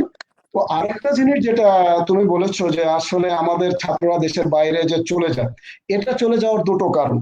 ফার্স্ট যে কারণ সেটা হচ্ছে ইন্ডাস্ট্রি একাডেমি, যে একাডেমিয়ার মধ্যে যে কোলাবোরেশন সেটা না থাকার কারণে আসলে কিন্তু বুঝতে পারছে না যে আসলে একজন ছাত্র তার পজিশন বুঝতে পারছে না। আরেকটা বিষয় হচ্ছে আমাদের ছাত্ররা বা আমাদের বাংলাদেশে যখন কোনো একটা ইন্ডাস্ট্রিতে জব করতে ঢুকার পরে যে আসলে কেরিয়ার পাথ, সামনে যাওয়ার যে বিষয়গুলো, সেগুলো তার কাছে স্পষ্ট থাকলেও আসলে আমার পজিশন থেকে আমি কথাটা হয়তো বলতে বাধ্য হচ্ছি যে আমাদের যে ফেলো ফিলিংস একটা জিনিস, যে আমরা একটা প্রতিষ্ঠানে যখন আমাদের টপ র্যাঙ্কে কেন যাচ্ছে না। আমাদের দেখবেন যে প্রচুর ইঞ্জিনিয়ার, বিভিন্ন বা প্রচুর ইঞ্জিনিয়ার বলেন বা আপনার অন্যান্য গ্রাজুয়েট বিভিন্ন সেক্টরে কিন্তু জব করছে। টপ ম্যানেজমেন্টে যাওয়ার ক্ষেত্রে আমার যে পার্সোনাল অবজারভেশন, ফরেনাররা যে বাধা তা না, আমি বা আমার সহকর্মীরাই যে আসলে সবাই নিজেরা চাইবে, যে আমিও চাইতে পারি যে আমি সামনে আগাবো, আরেকজনও চাইতে পারে, সবাই চাইতে পারে। এবং সবাই পজিটিভ পজিশন থেকে যদি একটা কম্পিটিটিভ এনভায়রনমেন্ট তৈরি করে নিজেকে একটা পজিশনে নেওয়ার জন্য চেষ্টা করে, এবং অন্যরা যদি সেখানে সহায়ক হিসেবে কাজ করে, আমি মনে করি আমাদের দেশে কিন্তু অনেক এক্সপার্ট আছে যারা কিন্তু বিভিন্ন ইন্ডাস্ট্রিকে, বিভিন্ন কোম্পানি, বিভিন্ন মাল্টিন্যাশনাল কোম্পানিকে লিড করার ক্যাপাসিটি তারা রাখেন, এবং দেশের বাইরে আপনি দেখবেন কিন্তু এরকম অনেক লিড করছে। এখানে একটা কোঅপারেটিভ এনভায়রনমেন্ট এবং তারা প্রপার ক্যারিয়ার পাথ এক নম্বরে বাংলাদেশে দেখছে না, না দেখার কারণে আমাদের গ্রাজুয়েটরা বাইরে যাচ্ছে। আর 2 নম্বর যে বিষয়টা সেটা হলো টপ পজিশনে না যাওয়ার ক্ষেত্রে যে বিষয়টা, সেটা হচ্ছে আমাদের আসলে সার্ভিস জেলাসি থাকবেই। আমি কিন্তু ইন্ডাস্ট্রি ওরিয়েন্টেড কথা বলছি, সার্ভিস জেলাসি থাকতে পারে, কিন্তু সবাই পজিটিভ ওয়েতে অগ্রসর হয়ে নিজেকে টপ পজিশনে নিয়ে যাওয়ার জন্য চেষ্টা করতে হবে, এবং অন্যরা এই ক্ষেত্রে সহযোগের ভূমিকা পালন করবে। কারণ যখন দেখবে যে আমার কলিগদের মধ্যে একটু ডিসস্যাটিসফ্যাকশন, একজন সামনে আগে গেলে অন্যজন টেনে ধরার চেষ্টা করে, তখন যারা কোম্পানি ওনার বা তারা চিন্তা করবে আমার কি দরকার এনাদের মধ্যে, আমি বাইরে থেকে কাউকে নিয়ে আসি। কাজেই আমাদের এই মানসিকতা একটু চেঞ্জ করার প্রয়োজন আছে। আর আমাদের ছাত্রদের জন্য এমন একটা এনভায়রনমেন্ট তৈরি করতে হবে যাতে তারা জব সিকিউরিটি ফিল করে। আমি একটা কথা বলেই ফিল করবো, যেহেতু আমি আইটির সাথে জড়িত, আমার মিস্টার আরিফুজ্জামান উনিও আইটির সাথে ইনভলভ। তো যে বিষয়টা আমি বলতে চাচ্ছি, আমাদের যেহেতু বেশি স্পেসিফিক হয়ে যাবে তবু আমাকে বলতে হবে, বাংলাদেশে যে আইটি সেক্টরটা, এই সেক্টরকে নিয়ে আমরা একটা অনেক বড় স্বপ্ন দেখছি। সবাই স্বপ্ন দেখছি যে আমরা অনেক হিউজ ইনকাম করবো এই সেক্টর থেকে। কিন্তু এই সেক্টরের ক্ষেত্রেও যদি আমরা চিন্তা করি, আমার অভিজ্ঞতাতে দেখছি আমার ছাত্ররা 4-5 বছর জব করছে, তারপরে আসছে রিকমেন্ডেশন লেটারের জন্য। ওয়াই? সে হায়ার স্টাডিতে চলে যাবে। ওয়াই? একটা ছেলে 5-6-7 বছর একটা সফটওয়্যার ফার্মে চাকরি করলো, তারপরে সে কেন বাইরে চলে যাবে? কারণটা কি? আমি তাদের অনেক ক্ষেত্রে জিজ্ঞাসা করেছি এই বিষয়গুলো, এটা মনে হয় অন্যান্য ইন্ডাস্ট্রির ক্ষেত্রেও সত্য। সে বলতেছে স্যার দেখেন, আমি এখন জব করলাম, আমি এখন বেতন আমার 30,000 35,000 আমার ভালো লাগছে, আমি যখন 35 ইয়ার্স হব, 40 ইয়ার্স হব, তখন আমার একটা ফ্যামিলি আসবে, তখন আমার কিন্তু একটা সোশ্যাল স্ট্যাটাসের প্রয়োজন হবে। সে সময় তো আমি আমার সফটওয়্যার ফার্ম, যার জন্য আমি দিন রাত কষ্ট করে কাজ করছি, আমি তো আমার কোনো কেরিয়ার পাথ দেখছি না। যে কোনো সময় আমাকে কিন্তু সার্ভিস থেকে কিন্তু কুইট হতে পারি, এবং যখন আমি সার্ভিস থেকে যাব আমার কোনো আমার যে বেনিফিট গুলো আমি কোনো কিছু না পেয়ে ওয়ান ডে নোটিশে কিন্তু আমার জব চলে যেতে পারে, আমি একজন স্কিলড ওয়ার্কার হওয়া সত্ত্বেও। তো আমরা কি এই বিষয়গুলো আমাদের জব সেক্টর বলতে, বিশেষত কোম্পানি বলুন বা যাই বলুন, সেখানে কি আমরা একজনকে কেরিয়ার পাথ, একজন ছাত্র 30 বছর বা 25 বছরে জয়েন করলো, সে এই কোম্পানিতে 25 বছর 30 বছর আরো জব করে 60 ইয়ার্স এসে রিটায়ারমেন্টে যেতে পারবে, এরকম এনভায়রনমেন্ট কি আমাদের দেশে আমরা সেট করতে পেরেছি? আমি জাপানে IBM এ কাজ করার সুযোগ হয়েছিল, IBM ইয়ামাতো ল্যাবরেটরি, এটা হচ্ছে অনেক বড় একটা সফটওয়্যার ল্যাবরেটরি। তো ওখানে আমি দেখেছি অনেক বড় বড় ইঞ্জিনিয়ার, মানে অনেক বড় বড় মানে সায়েন্টিস্ট এবং বুড়ো বুড়ো, মানে তারা ঢুকেছেন এবং তারা ওইভাবে অগ্রসর হয়েছে। তা আমাদের দেশে কি আমরা সেরকম কিছু তৈরি করতে পেরেছি, যাতে আমার ছাত্ররা বা ছাত্ররা বা যারা পরবর্তীতে একটা কোম্পানিতে যাবে, সে তার সারাটা জীবনে কোম্পানির জন্য দিবে, জব সুইচ করবে না? আমরা কি তাদেরকে সেই সিকিউরিটি গুলো দিচ্ছি? আমরা তো শুধু মুখে মুখেই কথা বলছি, আমরা শুধু ইউনিভার্সিটি বলতেছি, কর্পোরেট কিছু করছে না। কর্পোরেট বলছে আমি ইউনিভার্সিটি গুলো কি করছে না, আমার ছাত্র আপনারা রেডিমেড প্রোডাক্ট করে দিচ্ছেন না। আসলে এইভাবে তো হবে না। তো সবার যার যার রেসপন্সিবিলিটি থেকে কাজ করে যেতে হবে, তাহলে কিন্তু আমরা ধন্যবাদ। পারবো। ধন্যবাদ প্রফেসর আরিফিন। Thank আমি you. আমি জানি SM আরিফুজ্জামান আরিফ ভাইয়ের একটু ব্যস্ততা আছে। আমি লাস্ট কোয়েশ্চেন আরিফ ভাইকে করতে চাই যে প্রফেসর আরিফিন যেটা বলছিলেন যে আসলে ইগো আমাদেরকে পেয়ে বসেছে এবং যেটার ইম্প্যাক্ট রিফ্লেকশন এন্টার ইন্ডাস্ট্রিতে পাচ্ছে। সো আপনি বর্তমানে এই অবস্থান থেকে পরিবর্তিত বিশ্ব প্রেক্ষাপটে কি দেখেন আগামী দিনগুলোতে আমাদের ইউনিভার্সিটি এডুকেশনের ফিউচার, আমরা যেভাবে যাচ্ছি? হ্যাঁ, মানে আমি কিন্তু আরিফিন ভাইয়ের সাথে আসলে একমত। জিগোটা কিন্তু আসলে এটা কিন্তু একদম বইয়ে লেখা আছে, ego is the greatest enemy of leadership. এবং এটার কারণেও কিন্তু এটা কিন্তু আমাদের সমাজে সর্বব্যাপী। এবং আমরা যারা শিক্ষক থাকি অনেক সময় আমাদের মধ্যে একটা কাজ করে যে আমার স্টুডেন্ট আমার থেকে বেশি জানতে পারবে না। অনেক সময় চ্যালেঞ্জিং কোশ্চেন করলে ওগুলো কিন্তু আমরা এন্টারটেইন করি না, যার ফলে স্টুডেন্ট কাজ করে। আমি মনে করি আমাদের বাধাহীন ভাবে এগিয়ে আসতে হবে। আর অনলাইন যে ডিজিটাল এডুকেশনটা আসছে, এটা আমি মনে করি আমাদের জন্য একটা আই ওপেনার। কারণ এখন কিন্তু বোঝানো হচ্ছে যে আসলে শিক্ষকতা বলে আগের মতো ট্র্যাডিশনাল সেই কনসেপ্টটা নাই। শিক্ষকের জায়গাটা হচ্ছে একটা ফ্যাসিলিটেটর, বেসিক্যালি ফ্যাসিলিটেটর। বিকজ আমি একটা শিক্ষকের কাছ থেকে কি শিখবো, যেমন সে অনেক কিছু দেখেছে, তার কাছ থেকে এক্সপিরিয়েন্সটা আমার শেখার দরকার আছে। সো আমাকে একটা বার্ডস ভিউ দিবে এবং সেখান থেকে আমার নিজেকে কিন্তু তৈরি করতে হবে। সো আমাকে যদি বলেন যে আমি কিভাবে দেখি, আমি মনে করি বাংলাদেশে বর্তমানে আমাদের সবাই, বিশেষ করে স্টুডেন্টদের সেলফ অ্যাওয়ারনেস, এই ডেভেলপমেন্টটাতে জোর দেওয়া দরকার। কারণ আমাদের দেশের মানুষজন কিন্তু বাই বর্ন আমরা মেধাবী, আমাদের আইকিউ লেভেল হয়তো উন্নত বিশ্বের অনেকের সাথে থাকলেও আমরা কিন্তু সমসাময়িক যে দেশগুলো আছে আমাদের হাই লেভেল আইকিউ, এবং এইটাকে পরিপূর্ণ কাজে লাগাতে হবে। এবং ডেভেলপিং দা কনসেপ্ট, যেটাকে অনেক সেলফ অ্যাওয়ারনেস, মোটিভেশন, এই জায়গাগুলোতে আমি মনে করি ইম্পর্টেন্স দেওয়া দরকার। এবং তাদেরকে ছোটবেলাতে যখন সে ভার্সিটি ঢুকছে তখনই তাকে বিগ পিকচারটা দেখাতে হবে। মনে করেন আজকে একটা ছেলে যে কম্পিউটার ইঞ্জিনিয়ারিং শুরু করছে, তাকে বুঝতে হবে যে আসলে সে আসলে তার লাইফে তার মিশন বা ভিশনটা কি, আসলে সে নিজেকে কোথায় নিয়ে যেতে চায়, সে একটা কোম্পানি করতে চায় কিনা, বা ওয়ার্ল্ড ক্লাস একজন প্রোগ্রামার হতে চায় কিনা। তাকে এই গোলটা তৈরি করে ওই গোলে সে আস্তে আস্তে নিজেকে নিয়ে আগাতে হবে। এখন আমি যদি কনফিউজ থাকি, আনসার্টেন থাকি, তাহলে কিন্তু আমি আউটপুটটা পাচ্ছি না, আমার অমিত সময়গুলো নষ্ট হচ্ছে। আমি মনে করি ইউথের সবচেয়ে বেস্ট টাইম হচ্ছে উইদিন 23-24, এই টাইমটা আমাদের তাকে একটা ভালো একটা নার্চারিং করতে হবে, তাহলেই আমরা বাংলাদেশটাকে একটা ভালো জায়গায় নিয়ে যেতে পারবো। ধন্যবাদ SM আরিফুজ্জামান। আমি জানি আপনার ব্যস্ততা আছে, thank you for the time. আপনি লিভ নিতে পারেন। Thank you time. আমরা আবারও কথা বলবো। আমরা একটু কথা বলবো প্রফেসর জিয়া আলীর সাথে। আমি আপনাদের ভাই এবং আরিফিন ভাই সবাইকে আমি সালাম দিয়ে চলে যেতে। থ্যাঙ্কস আ লট। জি, আপনাদের অসংখ্য ধন্যবাদ। পরে কথা হবে ইনশাআল্লাহ। সো আমরা আরেকটু কথা বলবো next 10 minutes professor Zia Ali এবং প্রফেসর আরিফিনের সাথে। যে আমাদের অনলাইন এডুকেশন এখন যেহেতু ডিসরাপ্টেড ওয়ার্ল্ড, কোভিড-19 আমাদেরকে দেখিয়ে দিয়েছে আসলে একদম হাতে কলমে আসলে আমরা টেকনোলজিক্যালি ডিজিটালি আমরা মনে হয় আগামী 20 বছর আগিয়ে গিয়েছি।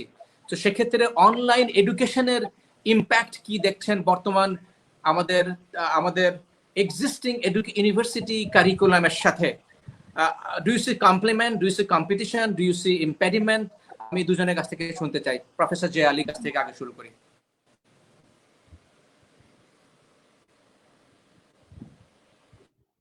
মনে হয় মিউট করা আছে সম্ভবত। আপনারটা মিউট করা আছে প্রফেসর জে আলী। হ্যাঁ, মিউট করা আছে। এখন ঠিক আছে? শুনতে পাচ্ছেন? জি জি জি, শোনা যাচ্ছে। শুনতে পাচ্ছেন? আচ্ছা, বিষয়টা যে গভর্নমেন্ট কিন্তু লাস্ট 7 to 10 ইয়ার্স বলবো যে চেষ্টা করছে ডিজিটালাইজেশনের একটা কনসেপ্ট করা, এবং সেটা আমরা মোরাললেস কিন্তু আমরা অনেক ইয়ার্স করেছি বা করতে চেষ্টা করছিলাম। লাস্টলি কোভিড আসার পরে যেটা হয়েছে আমরা আসলে দৌড়ের উপর পড়ে যাই, বিপদে পড়ে যাই, আর বাঙালি কিন্তু মানে তুলে বাঙালি সেটা অ্যাডাপ্ট করে। এটি কিন্তু প্রিভিয়াসলি ইতিহাস যা বলে আর কি। সেই দৃষ্টিকোণ থেকে বলবো যে আমার বিশ্ববিদ্যালয় এটি কিন্তু নতুন বিশ্ববিদ্যালয়, তারপরেও আমি বলবো যে আমার অলমোস্ট স্টুডেন্টস আর এবং আমরা নিয়মিত ক্লাস নিচ্ছি অনলাইনে, এবং আমাদের এক্সাম শুরু হচ্ছে, সেটা অনলাইনে প্রিপারেশন নিচ্ছি এখন। আসলে আমাদের যেহেতু চলে, আমাদের সে টাকার সুযোগ নাই। হ্যাঁ, আমাদের হয়তো টেকনোলজিক্যালি ফ্যাসিলিটিস কম আছে, বা আমাদের এক্সপার্টিস কম আছে, বা আমাদের অভিজ্ঞতা সম্পর্কে ঘাটতি আছে, সবই মেনে নিলাম। তারপরও যুগের সাথে তাল মিলিয়ে চলতে না পারলে এই যুগের যে ডিমান্ড, যেটা আপনি আজকে টপিকে বলছেন কর্পোরেট ডিমান্ড, এটাকে করে অ্যাডপ্ট করে আমাদের নিতে হবে। এবং আমার বিশ্বাস, যেটা বলে গিয়েছি যে আমাদের দেশের ছেলে মেয়েরা অত্যন্ত মেধাবী, আমরা যদি এদিকে শুধু ঘুরিয়ে দিতে পারি, ভীষণ ঘুরিয়ে দিতে পারি, টেকনিক্যাল হ্যান্ডস তাদেরকে বুঝিয়ে দিতে পারি, তাহলে তারা খুব সহজে এটা অ্যাডপ্ট করতে পারে। এটা একটা আশার কথা, একটা সম্ভাবনা। সুতরাং আপনি কামরুল ভাই যোগদান নিয়েছেন, আপনি কর্পোরেটে দীর্ঘদিন কাজ করেছেন, 20 ইয়ার্স। তো আপনি যদি আসলে এগিয়ে আসেন, বিশ্ববিদ্যালয়ের শিক্ষক আমরা যারা আছি, আমরা ইয়াং জেনারেশন যারা কাজ করছি, আমাদের দিক থেকে প্রত্যক্ষভাবে আন্তরিকতা পাবেন, একটা প্ল্যাটফর্ম আমরা দিতে পারবো আপনাকে। এবং পার্টিকুলারলি আমার ভার্সিটি যদি ডিউটির কথা বলি, যারা আমাদের এখানকার ওনার ডিউটি মেম্বার, এরা খুবই ডাইনামিক এবং এরা ফরেন এডুকেটেড, এবং দেশের বাইরেদের যারা আছে তারা বুঝেন আলটিমেটলি যুগের যে চাহিদা কি, এদেরকে বুঝতে আসলে আমাদের সময় লাগে না। আমি পার্সোনালি ইনভাইট করবো, আমার বিশ্ববিদ্যালয় না, আপনি যেভাবে 125 বিশ্ববিদ্যালয় নিয়ে কাজ করছেন, এটা আপনার স্ট্রেন্থেনিং করা উচিত, এবং এটা স্টুডেন্টদের কাছে বোঝানো উচিত যে yes, here is Mr. Kamrul Hasan. So তোমরা এইভাবে নিজেদেরকে কাস্টমাইজ করো এবং অ্যাডজাস্ট করো, এবং বি স্কিল, সেটা অনলাইনে হোক অফলাইনে হোক, এই জায়গাতে আমাদের খুব কাজ করা উচিত। কামরুল ভাই। ধন্যবাদ প্রফেসর জে আলী। আমরা সর্বশেষ আসবো প্রফেসর আরেফিনের কাছে। প্রফেসর আরেফিন, পরিবর্তিত বিশ্ব এবং ডিজিটাল বাংলাদেশ, এবং এই ডিজিটাল বাংলাদেশ আমরা আমাদের ডিজিটাল এডুকেশন সিস্টেমটাকে কিভাবে দেখতে পাচ্ছি আফটার কোভিড-19? বিশেষ করে তুমি যেখানে আছো, ইউ রিপ্রেজেন্ট দি গভর্নমেন্ট আর প্রাইভেট পাবলিক ইউনিভার্সিটিজ, সো তোমার সেখানে কিভাবে দেখছো, রিয়ালিটি কি বলে? জি, একবার আমার ভয়েসটা কি ক্লিয়ার হচ্ছে? কারণ আমি মনে হয় ডক্টর আলীর কথাগুলো ক্লিয়ার শুনতে পাচ্ছিলাম না। ওকে, আসলে আচ্ছা, কোভিড-19 আসলে আমাদের, আশা করি এই প্রবলেমটা দ্রুতই কেটে যাবে, যদিও এটা আমাদের অনেকগুলো অপরচুনিটিও তৈরি করে দিয়েছে। তো আসলে যে বিষয়টা নিয়ে আসা, তুমি পয়েন্ট আউট করার চেষ্টা করেছো যে অনলাইন এডুকেশন যে বিষয়গুলো, আসলে আমাদের কিন্তু অনলাইন সিস্টেমে যেতেই হবে, এর কোনো এক নম্বর হচ্ছে কোনো বিকল্প নেই। কিন্তু এবং একটা অনলাইন সিস্টেমে যখন আমরা যাব, কতগুলো বিষয়কে কনসিডারেশনে না নিয়ে গেলে দুটো প্রবলেম অ্যারাইজ করতে পারে। আবার মানে এই বিষয়গুলো আমি বলে তারপর আসলে আমি আসি যে আসলে প্রথমে এর ক্ষেত্রে আমাদের যে প্রবলেম গুলো সেগুলো আমাদের কিন্তু ওভারকাম করাটা খুব জরুরি। আসলে অনলাইনে যাওয়ার ক্ষেত্রে পাবলিক ইউনিভার্সিটি গুলোর ক্ষেত্রে যে একটু প্রবলেম, সেটা হচ্ছে আমাদের কিন্তু স্টুডেন্টদের একটা বড় অংশ কিন্তু হচ্ছে আসলে মধ্যবিত্ত, নিম্ন মধ্যবিত্ত ছেলেরা, এবং এই ক্ষেত্রে আসলে আমাদের অনলাইনে যেতেই হবে। সেক্ষেত্রে সর্বপ্রথম যে বিষয়টা এনশিওর করতে হবে, আমাদের যারা ছাত্রছাত্রীদের এন্ড থেকে তারা যেন একটা প্রপার ইন্টারনেট কানেকশন পেয়ে যায়।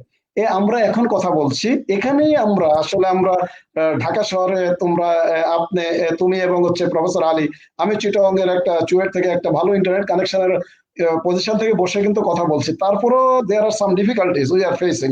হ্যাঁ, সো আমাদের দেশব্যাপী একটা খুব ভালো ইন্টারনেট কানেক্টিভিটি এনশিওর করতে হবে। How will it be done, এটা কিন্তু পলিসি মেকার, বিশেষত যারা ইউজিসি বলেন বা গভর্নমেন্টের এডুকেশন মিনিস্ট্রি সহ আইসিটি মিনিস্ট্রি, এই জিনিসটাকে পুরো এনশিওর করতে হবে। এটা খুবই জরুরি। আমরা অনেক কথা বলি, কিন্তু আসলে এই জিনিসটা এনশিওর করলে অনেক জটিলতা আসলে চলে যাবে। আর 2 নম্বর যে বিষয়টা হচ্ছে অনলাইন এডুকেশনের ক্ষেত্রে, যখন আমরা যাই অনলাইন এডুকেশন বা অনলাইনের ক্ষেত্রে লেকচার কিন্তু শুধু এরকম না যে আমি একটা স্লাইড প্রেজেন্টেশন করলাম। কোন একটা কনফারেন্সের স্লাইড প্রেজেন্টেশন করা আর একটা ক্লাসে লেকচার ডেলিভারি কিন্তু আলাদা জিনিস। তো একটা ক্লাস লেকচার যদি আমি ডেলিভারি করতে চাই, এটা আমাদের এমআইটি আছে বা অন্যান্য ইউনিভার্সিটি গুলো, তারা কিন্তু যখন লেকচার দেয় সেগুলোকে কিন্তু লাইভ ব্রডকাস্টও করে, অথবা তারা রেকর্ডিং করে সেগুলোকে পরবর্তীতে অনলাইনেও দেয়। তো আসলে আমাদের এই সিস্টেম গুলোকে ইন্টিগ্রেট করতে হবে, নাম্বার 1। দ্যাট মিনস আমাদের ডিপার্টমেন্ট গুলোতে কি করতে পারে, দুটো হতে পারে, যে টিচার কমফোর্ট ফিল করে যে আমি সরাসরি অনলাইনে সরাসরি আমি লেকচার দেবো, নো প্রবলেম, দিতেই পারে। এটা ভাবার কোনো কারণ নাই যে সব টিচার একই রকম কমফোর্ট ফিল করবে। তাদের জন্য সুন্দরভাবে একটা রেকর্ডিং করে, যদি কোনো প্রবলেম থেকে থাকে, তাহলে যেহেতু এগুলো ওয়াইড অডিয়েন্সের কাছে যাবে, এমনকি ইন্টারন্যাশনাল লেভেলেও চলে যাবে, ওটাকে পুরো পিওর অবস্থায় এনে তারপরে ছাড়তে হবে, যাতে এটা নিয়ে কোনো রকম প্রবলেম তৈরি না হয়। তো অনলাইন সিস্টেমে আমাদেরকে যেতেই হবে। এক্ষেত্রে যত ফাইন্যান্সিয়াল বিষয় আসুক, এগুলো আমাদেরকে গভর্নমেন্ট বলেন বা যে কোনো ভাবে আমাদের সাপোর্টের ব্যবস্থা করতে হবে। সোফার আই নো ইউজিসি বলেন বা সরকার কিন্তু এক্ষেত্রে যথেষ্ট পজিটিভ। সেই পজিটিভনেস এর কারণে আজকে আমাদের ডিজিটাল বাংলাদেশ, সে 2009 সালে যখন এই ডিজিটাল বাংলাদেশের কথা বলা হয়েছিল, অনেক অনেক কথা বলেছিল, কিন্তু আজকে আমরা ডিজিটাল বাংলাদেশে বসবাস করছি, এবং সেক্ষেত্রে কিন্তু আমরা সেই বেনিফিট গুলো আমরা কিন্তু পাচ্ছি। এক্ষেত্রে কিন্তু আমরা আমাদের যে সরকার, তাদেরকে কিন্তু অবশ্যই অবশ্যই আমরা ধন্যবাদ দিতে পারি, এবং আমাদের ধন্যবাদ দেওয়া কিন্তু কর্তব্য যারা এই কাজগুলো করছেন। তো আসলে আমরা যদি আসলে, আমি একটা জিনিস ফিল করেছি কি, বিভিন্ন ফোরামে থাকার কারণে, যে সরকারের কাজ করার মানসিকতার কোনোই নাই, এবং ওনারা কিন্তু যদি আপনি পজিটিভলি একটা বিষয় উপস্থাপন করতে পারেন, তারা কিন্তু এক্ষেত্রে যত টাকার প্রয়োজন হোক, দে উইল ইনকর্পোরেট দিস। তো এক্ষেত্রে আমরা যারা টিচার বা আমরা ইউনিভার্সিটিতে বা আমাদের শিক্ষা মন্ত্রণালয় বলেন, ইউজিসি বলেন, সবাই কিন্তু যদি আমরা একটা কম্বাইন প্রপোজাল নিয়ে আসি, সরকারকে দেই এই জিনিসগুলো আমাদের লাগবে, তাহলে সরকার কিন্তু এখানে অ্যাপ্রুভ করবে। আপনি স্কুল না কলেজ লেভেলে, আমি যতটুকু জানি 16 কোটি টাকার একটা ফান্ড চেয়েছে তারা, if I am not wrong, এবং সরকার সম্ভবত সেটা অ্যাপ্রুভও করেছেন, যে কিভাবে ওনারা অনলাইনে স্কুল কলেজের এগুলো করবেন। আমাদের আবার এরকম এইভাবে আমরা কিন্তু আসলে একটা কমপ্লিট ওয়েতে কিন্তু অনলাইনে যেতে হবে। পার্সিয়ালি গেলে কিন্তু এখানে মেরিটস ডিমেরিটস দুটোই আছে আমার দৃষ্টিতে। পার্সিয়াল ওয়েতে গেলে এখানে মেরিটস এর থেকে ডিমেরিটস বেশি হওয়ার সম্ভাবনা আছে, কারণ স্টুডেন্টদের একটা বড় পার্ট হচ্ছে তাদের evaluation. Students evaluation is a big part. If I have not a very good platform to evaluate my students, definitely it will create some problems. So আমাদের সেই বিষয়গুলোকে নিয়ে আসতে হবে। আমার এক ফ্রেন্ড ডক্টর আলী আকবর দেওয়ান, সে আমার কলিগ ছিল, এখন কানাডার একটা ইউনিভার্সিটিতে আছে, এবং তার ইউনিভার্সিটিটা হচ্ছে পুরো অনলাইন ইউনিভার্সিটি। তো আমি তার সাথে এই ব্যাপারে আলোচনা করছিলাম যে আসলে তোমরা কিভাবে কি করছো। তো সেই বিষয়টা সে আমাকে অনেক সুন্দর একটা গাইডলাইন দিয়েছে, but that can not be shared in this small time ফ্রেমের মধ্যে কিন্তু আলোচনা করা সম্ভব না, কিন্তু ভেরি নাইস একটা ফ্রেমওয়ার্ক। তো আসলে আমি যেটা বলি যে বৈষয়িক যে পরিস্থিতি, এই পরিস্থিতিতে যেভাবে হোক আমাদেরকে অনলাইনে যেতে হবে, এবং ভবিষ্যতে যাতে আমাদের অনলাইন প্ল্যাটফর্মে এডুকেশনটা সাস্টেনেবল একটা সিস্টেম ডেভেলপ করে, তার জন্য একটা কম্বাইন সিস্টেম অবশ্যই ডেভেলপ করতে হবে। এবং এখন আপদকালীন সময়ে আমরা যেভাবে পারি, আমাদের কিন্তু অনলাইনে যাওয়ার বিকল্প আমি এই মুহূর্তে দেখি না, আমাদের যেতেই হবে। এবং যত যেভাবে যাই না কেন, সেটাই যেন ছাত্ররা সবচেয়ে ম্যাক্সিমাম বেনিফিট এখান থেকেও নিতে পারে। অনেক বিষয় আছে, যে ল্যাব গুলো আছে, বিশেষত ইঞ্জিনিয়ারিং এডুকেশনে ডাইরেক্ট প্র্যাকটিক্যাল অনেকগুলো বিষয় আছে, সেগুলো কিভাবে হ্যান্ডেল করা হবে এগুলো পলিসির বিষয়, কিন্তু অনলাইনে যেতে হবে। এই ক্ষেত্রে আমার কোনো রিজার্ভেশন এবং কোনো ওয়েও নাই, কিন্তু সবকিছুকে একটা সুন্দর প্ল্যাটফর্মে নিয়ে আসতে হবে। It's possible, I think. ধন্যবাদ প্রফেসর আরিফিন। আমি সংক্ষেপে শুনতে চাই প্রফেসর জিয়ালির কাছ থেকে, তারপর আমরা আলোচনা আজকের মতো শেষ করব। আমাদের what do you see from here, আপনি কি দেখছেন আমরা যেখানে আছি এবং ভবিষ্যৎ আমাদেরকে যেখানে ডাকছে, যেখানে আমাদের হাতছানি দিচ্ছে, entire the global, entire the globe, the education, curriculum, technology, bureaucracy, সবকিছু মিলায় হোয়াট ডু ইউ সি আগামী 5 বছরে?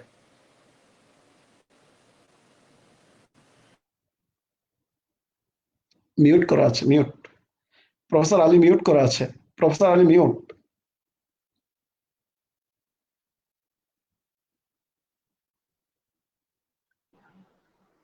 জি, শুনতে পাচ্ছেন? জি, জি, জি। যা বলছিলাম যে কামরুল ভাই, আসলে যে প্রশ্নটা করেছেন এটা প্রাসঙ্গিক তবে জটিল প্রশ্ন।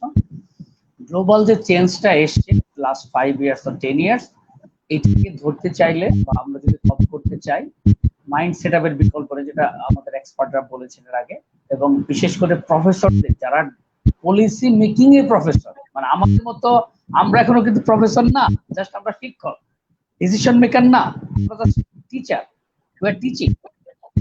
পলিসি মেকিং লেভেলে যারা আছে তাদেরকে এই চেঞ্জটা বুঝতে, দুঃখজনক হলো সত্য, এই পাবলিক ফোরামে আর বলা ঠিক হবে কিনা, বাংলাদেশে 95% পাবলিক প্রাইভেট ইউনিভার্সিটি, আরে আমার সাথে একমত হবেন কিনা জানি না, 95% senior most professor, they are not accustomed with technology. Even তারা ইমেল ছাড়া অন্য কোনো টেকনোলজিতে অ্যাডজাস্ট হতে পারে কিনা আমার সন্দেহ আছে, sorry to say. But 5% professor যারা, তারা যেহেতু আধুনিক মন মানসিকতা সম্পন্ন, তারা নিজেদেরকে কিন্তু বদলে নিয়েছে। তারা জানেন যে না, এটা ছাড়া হবে না। এবং অনেক প্রফেসর আছে যারা আমার কাছে আছেন, অনেক প্রফেসর, তারা কিন্তু আমার কাছে অ্যাডভান্স টেকনোলজিতে। Most of the cases, most of the senior professors, তারা মনে করছে না আমার সময় শেষ, বা আমরা তো শেষের দিকে আছি, আমাদের আর কি হবে। তারা কিন্তু আবার গভর্নমেন্ট বড় জায়গা বা বিশ্ববিদ্যালয় লেভেলে কিন্তু ডিসিশন মেকিং এ তারাই আছে। তারও কিন্তু যদি আমার সাথে একমত হন, ঠিক আছে। আমাদের গভর্নমেন্ট একটা পলিসিকে জাস্ট ফলো করে। ধন্যবাদ প্রফেসর জে আলী। আমি শুনতে পাচ্ছি না, সো আমি থামাতে বাধ্য হচ্ছে, আমি শুনতে পাচ্ছি না বেসিক্যালি। সো আপনাকে অনেক ধন্যবাদ। আমরা প্রোগ্রাম শেষ করার আগে, আমি যদি শুনতে পাচ্ছি না আপনার কথা, আমি আসবো প্রফেসর আরিফিনের কাছে। Your last comment, what do you see, এই জায়গায় অবশ্যই আমরা আশাবাদী, আমাদেরকে আশার আলো থাকতেই হবে, উইদাউট হোপ আমরা বাঁচতে পারবো না। সো প্রফেসর আরিফিন, সো তোমার কাছ থেকে জানতে চাই যে আসলে বর্তমান শিক্ষা ব্যবস্থা, বর্তমান ইন্ডাস্ট্রি, গ্লোবালাইজেশন, কনটেক্সট, ক্রাইসিস, কিছু মিলায়ে তোমার মূল্যায়নটা কি, আমরা কোন দিকে যাচ্ছি? Thank you very much. আসলে হচ্ছে প্রথম যে মূল্যায়ন, সেটা হচ্ছে বর্তমানে বাংলাদেশ সহ সারা বিশ্ব একটা জটিল সময় পার করছে, কিন্তু বাস্তবতা হলো আল্লাহ চাইতো ইনশাআল্লাহ এই জটিল পরিস্থিতি কিন্তু থাকবে না, এবং একসময় জটিল পরিস্থিতি শেষ হয়ে যাবে। এই কারণে আমাদেরকে কিন্তু আসলে আমাদের পরবর্তী জটিল পরিস্থিতি কিন্তু আসলে জটিল না, আমাদের বাংলাদেশের জন্য দেখা যাবে এটা একটা অপরচুনিটি হিসেবেও কাজ তৈরি হতে পারে। তুমি হয়তো অলরেডি দেখেছো যে আসলে চায়নাতে কিন্তু সবচেয়ে বড় বড় কোম্পানির কিন্তু অফিস ছিল বা ইন্ডাস্ট্রি ছিল, তাদের কিন্তু এখন চায়না কিন্তু এগুলোকে অন্যান্য দেশে কিন্তু শিফট করছে, এবং তারা প্ল্যান করছে এরকম ভিয়েতনাম, ইন্দোনেশিয়া, মালয়েশিয়া, থাইল্যান্ড এসব দেশে শিফট করার জন্য। আসলে আমাদের কিন্তু এই সুযোগগুলো নেওয়ার জন্য এটা হচ্ছে পলিসি মেকার যারা আছেন, সরকার, এগুলো উদ্যোগ নিতে হবে এবং সেভাবে অগ্রসর হতে হবে। আর সবচেয়ে বড় আমি কথা বলছি যে এখন থেকে যে আমাদের, আমি যে কথাটা বলতে চাই শুধু একজন আইটির সাথে ইনভলভ হিসেবে বলে না, আমি যেটা বলছি আমরা যে পজিশনে থাকি না কেন, তাকে কিন্তু আইটির সাথে কিন্তু ইনভলভ থাকতে হবে। ইনফরমেশন টেকনোলজি তাকে জানতেই হবে। আর আমাদের আমার প্রফেসর আলী যে কথা বললেন যে আমাদের সিনিয়র প্রফেসর বা যারা আছেন তাদের ব্যাপারে, আসলে তারা তো অনেক সিনিয়র, তারা অনেক কন্ট্রিবিউট করেছেন এবং তাদের কাছ থেকে হয়তো বা যেভাবে আমরা আশা করবো হয়তো সেভাবে না গেলেও তাদের এক্সপার্টাইজ গুলোকে আমরা ইউজ করবো, কিন্তু রোল যেগুলো, সে রোল গুলো নিতে হবে আমাদেরকে। ওনারা আসলে অনেক দিয়েছেন এবং দিবেন, কিন্তু আসল রোল নেওয়ার দায়িত্ব হয় যে জ্যাক মা, সে কিন্তু একটা কথা বলেছেন, আমি সেটা শেষ করবো। বলেছেন তুমি যদি রিস্ক নিতে চাও 30 থেকে 40 যে ইয়ার্স, সেটা হচ্ছে সরি 20 থেকে 30-র মধ্যে তুমি রিস্ক নিতে পারো, তুমি পড়ে গেলেও কোনো সমস্যা নেই, আবার উঠে দাঁড়াতে পারবা। 30 থেকে 40-তে তুমি কিন্তু স্টেবল হওয়ার চেষ্টা করো। ওনার কথাগুলো একদম ডাইরেক্ট কোট আমার এই মুহূর্তে মনে নেই, কোটিং না করে আমি অনেকটা যার কথার যে এটা সেটা সারমর্ম। তুমি 30 থেকে 40-র মধ্যে তুমি স্টেবল হওয়ার চেষ্টা করবা। 40 থেকে যখন যাবো 40 থেকে 50-র মধ্যে টেক দ্য বেস্ট রেসপন্সিবিলিটি, বড় বড় যে রেসপন্সিবিলিটি গুলো সেগুলো তোমাকে এই যে তোমাকে নিতে হবে বড় রেসপন্সিবিলিটি হলো কারণ তখন তার সামনে কিন্তু কাজ করার শারীরিক বলেন মানসিক বলেন সেই বিষয়গুলো কি আছে, সেই বিষয়গুলোতে তিনি কি করতে পারবেন, অনেক কন্ট্রিবিউট করতে পারবেন। আর 50 থেকে 60 এর মাঝে তুমি কি হচ্ছে সোশ্যাল যে ওয়েলফেয়ার সেগুলো তুমি করতে পারো, আর 60-র পরে হচ্ছে নিজেকে একদম নিজের জন্য করে ফেলো। তো উনি অনেকটা এরকম গাইড দিয়েছেন। তো আমার মনে হচ্ছে যারা এখন প্রফেসর, মিড লেভেল প্রফেসর বা যারা আছেন, they can come forward actually. এবং আমাদের সিনিয়র স্যাররা তারাও অবশ্যই যদি আমরা বুঝাতে পারি তারাও কোঅপারেটিভ ওয়েতে কাজ করবে। তো সবচেয়ে যদি বলা হয়, আমি যেটা বিশ্বাস করি, এই পরিস্থিতি থাকবে না, কিন্তু এর পরবর্তীতে আমাদের দেশ একটা জনবহুল দেশ, এই দেশটাকে সামনে এগিয়ে নেওয়ার জন্য যে যথাযথ যে নেতৃত্ব, আসলে এটা যে যাই বলুক এই নেতৃত্ব আমাদের আছে। আসলে আমরা তাদেরকে, আপনি একটা প্রপার আইডিয়া তাদেরকে সাবমিট করেন, বলেন, দেখবেন তারা কি করে। যদি প্রপার আইডিয়া দিয়ে যদি আপনি ব্যর্থ হন, তখন আমি বলতে পারবো যে তারা করছে না। তো যেহেতু আছে, এখন আমাদের সবাইকে এগিয়ে এসে একটা কমন প্ল্যাটফর্মের মাধ্যমে এ দেশটা যাতে একটা উন্নত বাংলাদেশ রূপান্তরিত হয়, সেজন্য যার যার অবস্থা থেকে চেষ্টা করতে হবে। এবং যদি করি, ইটস পসিবল। আমাদের যে লোক সংখ্যার একটা উল্লেখযোগ্য অংশ হচ্ছে তরুণ, এবং এরাই কিন্তু একটা দেশকে চেঞ্জ করতে পারে, এবং সেই কোয়ালিটি তাদের অবশ্যই আছে। আমরা শুধু তাদেরকে একটা প্রপার ওয়েতে গাইড করতে হবে। তাহলে আসলে বৈশ্বিক চ্যালেঞ্জ মোকাবেলা করে আমার এই প্রিয় বাংলাদেশ ডেফিনেটলি একটা উন্নত বাংলাদেশ, যে বাংলাদেশের স্বপ্ন আসলে আমরা দেখছি, সেই বাংলাদেশ ইনশাআল্লাহ আমরা পেয়ে যাব, এতে কোনো আমাদের সন্দেহ নাই। এবং আল্লাহ সুবহানাহু ওয়া তাআলা আমাদের সাথে এক্ষেত্রে সহায়ক হবেন যদি আমরা সবাই মিলে সম্মিলিত প্রচেষ্টার মাধ্যমে অগ্রসর হই। কারণ যে জাতি তাদের ভাগ্য পরিবর্তনের জন্য নিজেরা অগ্রসর না হয়, তাহলে কিন্তু আসলে একটা কথা আছে, সৃষ্টিকর্তাও সেক্ষেত্রেই হয় না। তো এই বিষয়গুলো নিয়ে আমাদের সবাইকে সম্মিলিতভাবে অগ্রসর হতে হবে, এবং ইটস পসিবল। আমি অনেক সুন্দর স্বপ্ন দেখছি, আমার এই বাংলাদেশ একটা উন্নত বাংলাদেশে পরিণত হবে, এবং সেই স্বপ্নের ধন্যবাদ। জন্য আপনার সবার অবদান থাকবে। Thank you very much. ধন্যবাদ প্রফেসর আরেফিন, ধন্যবাদ প্রফেসর জিয়া আলী। আমি ইকো করতে চাই উইথ প্রফেসর আরেফিন, আমার বন্ধুবর, যে হ্যাঁ, সুখী সমৃদ্ধিশীল সোনার বাংলাদেশ গড়তে হলে আমাদের দেশের তরুণরাই গড়বে। এবং আগামী 10 বছরের ভিতরে আমি স্বপ্ন দেখি বাংলাদেশ পৃথিবীর বুকে ওয়ান অফ দি মোস্ট সমৃদ্ধিশীল জাতি হিসেবে মাথা তুলে দাঁড়াবে। এবং কেন দাঁড়াবে? কারণ আমরা 70% এখন ইউথ, এই তরুণরাই আগামীর ভবিষ্যৎ, এবং তরুণরাই বাংলাদেশ।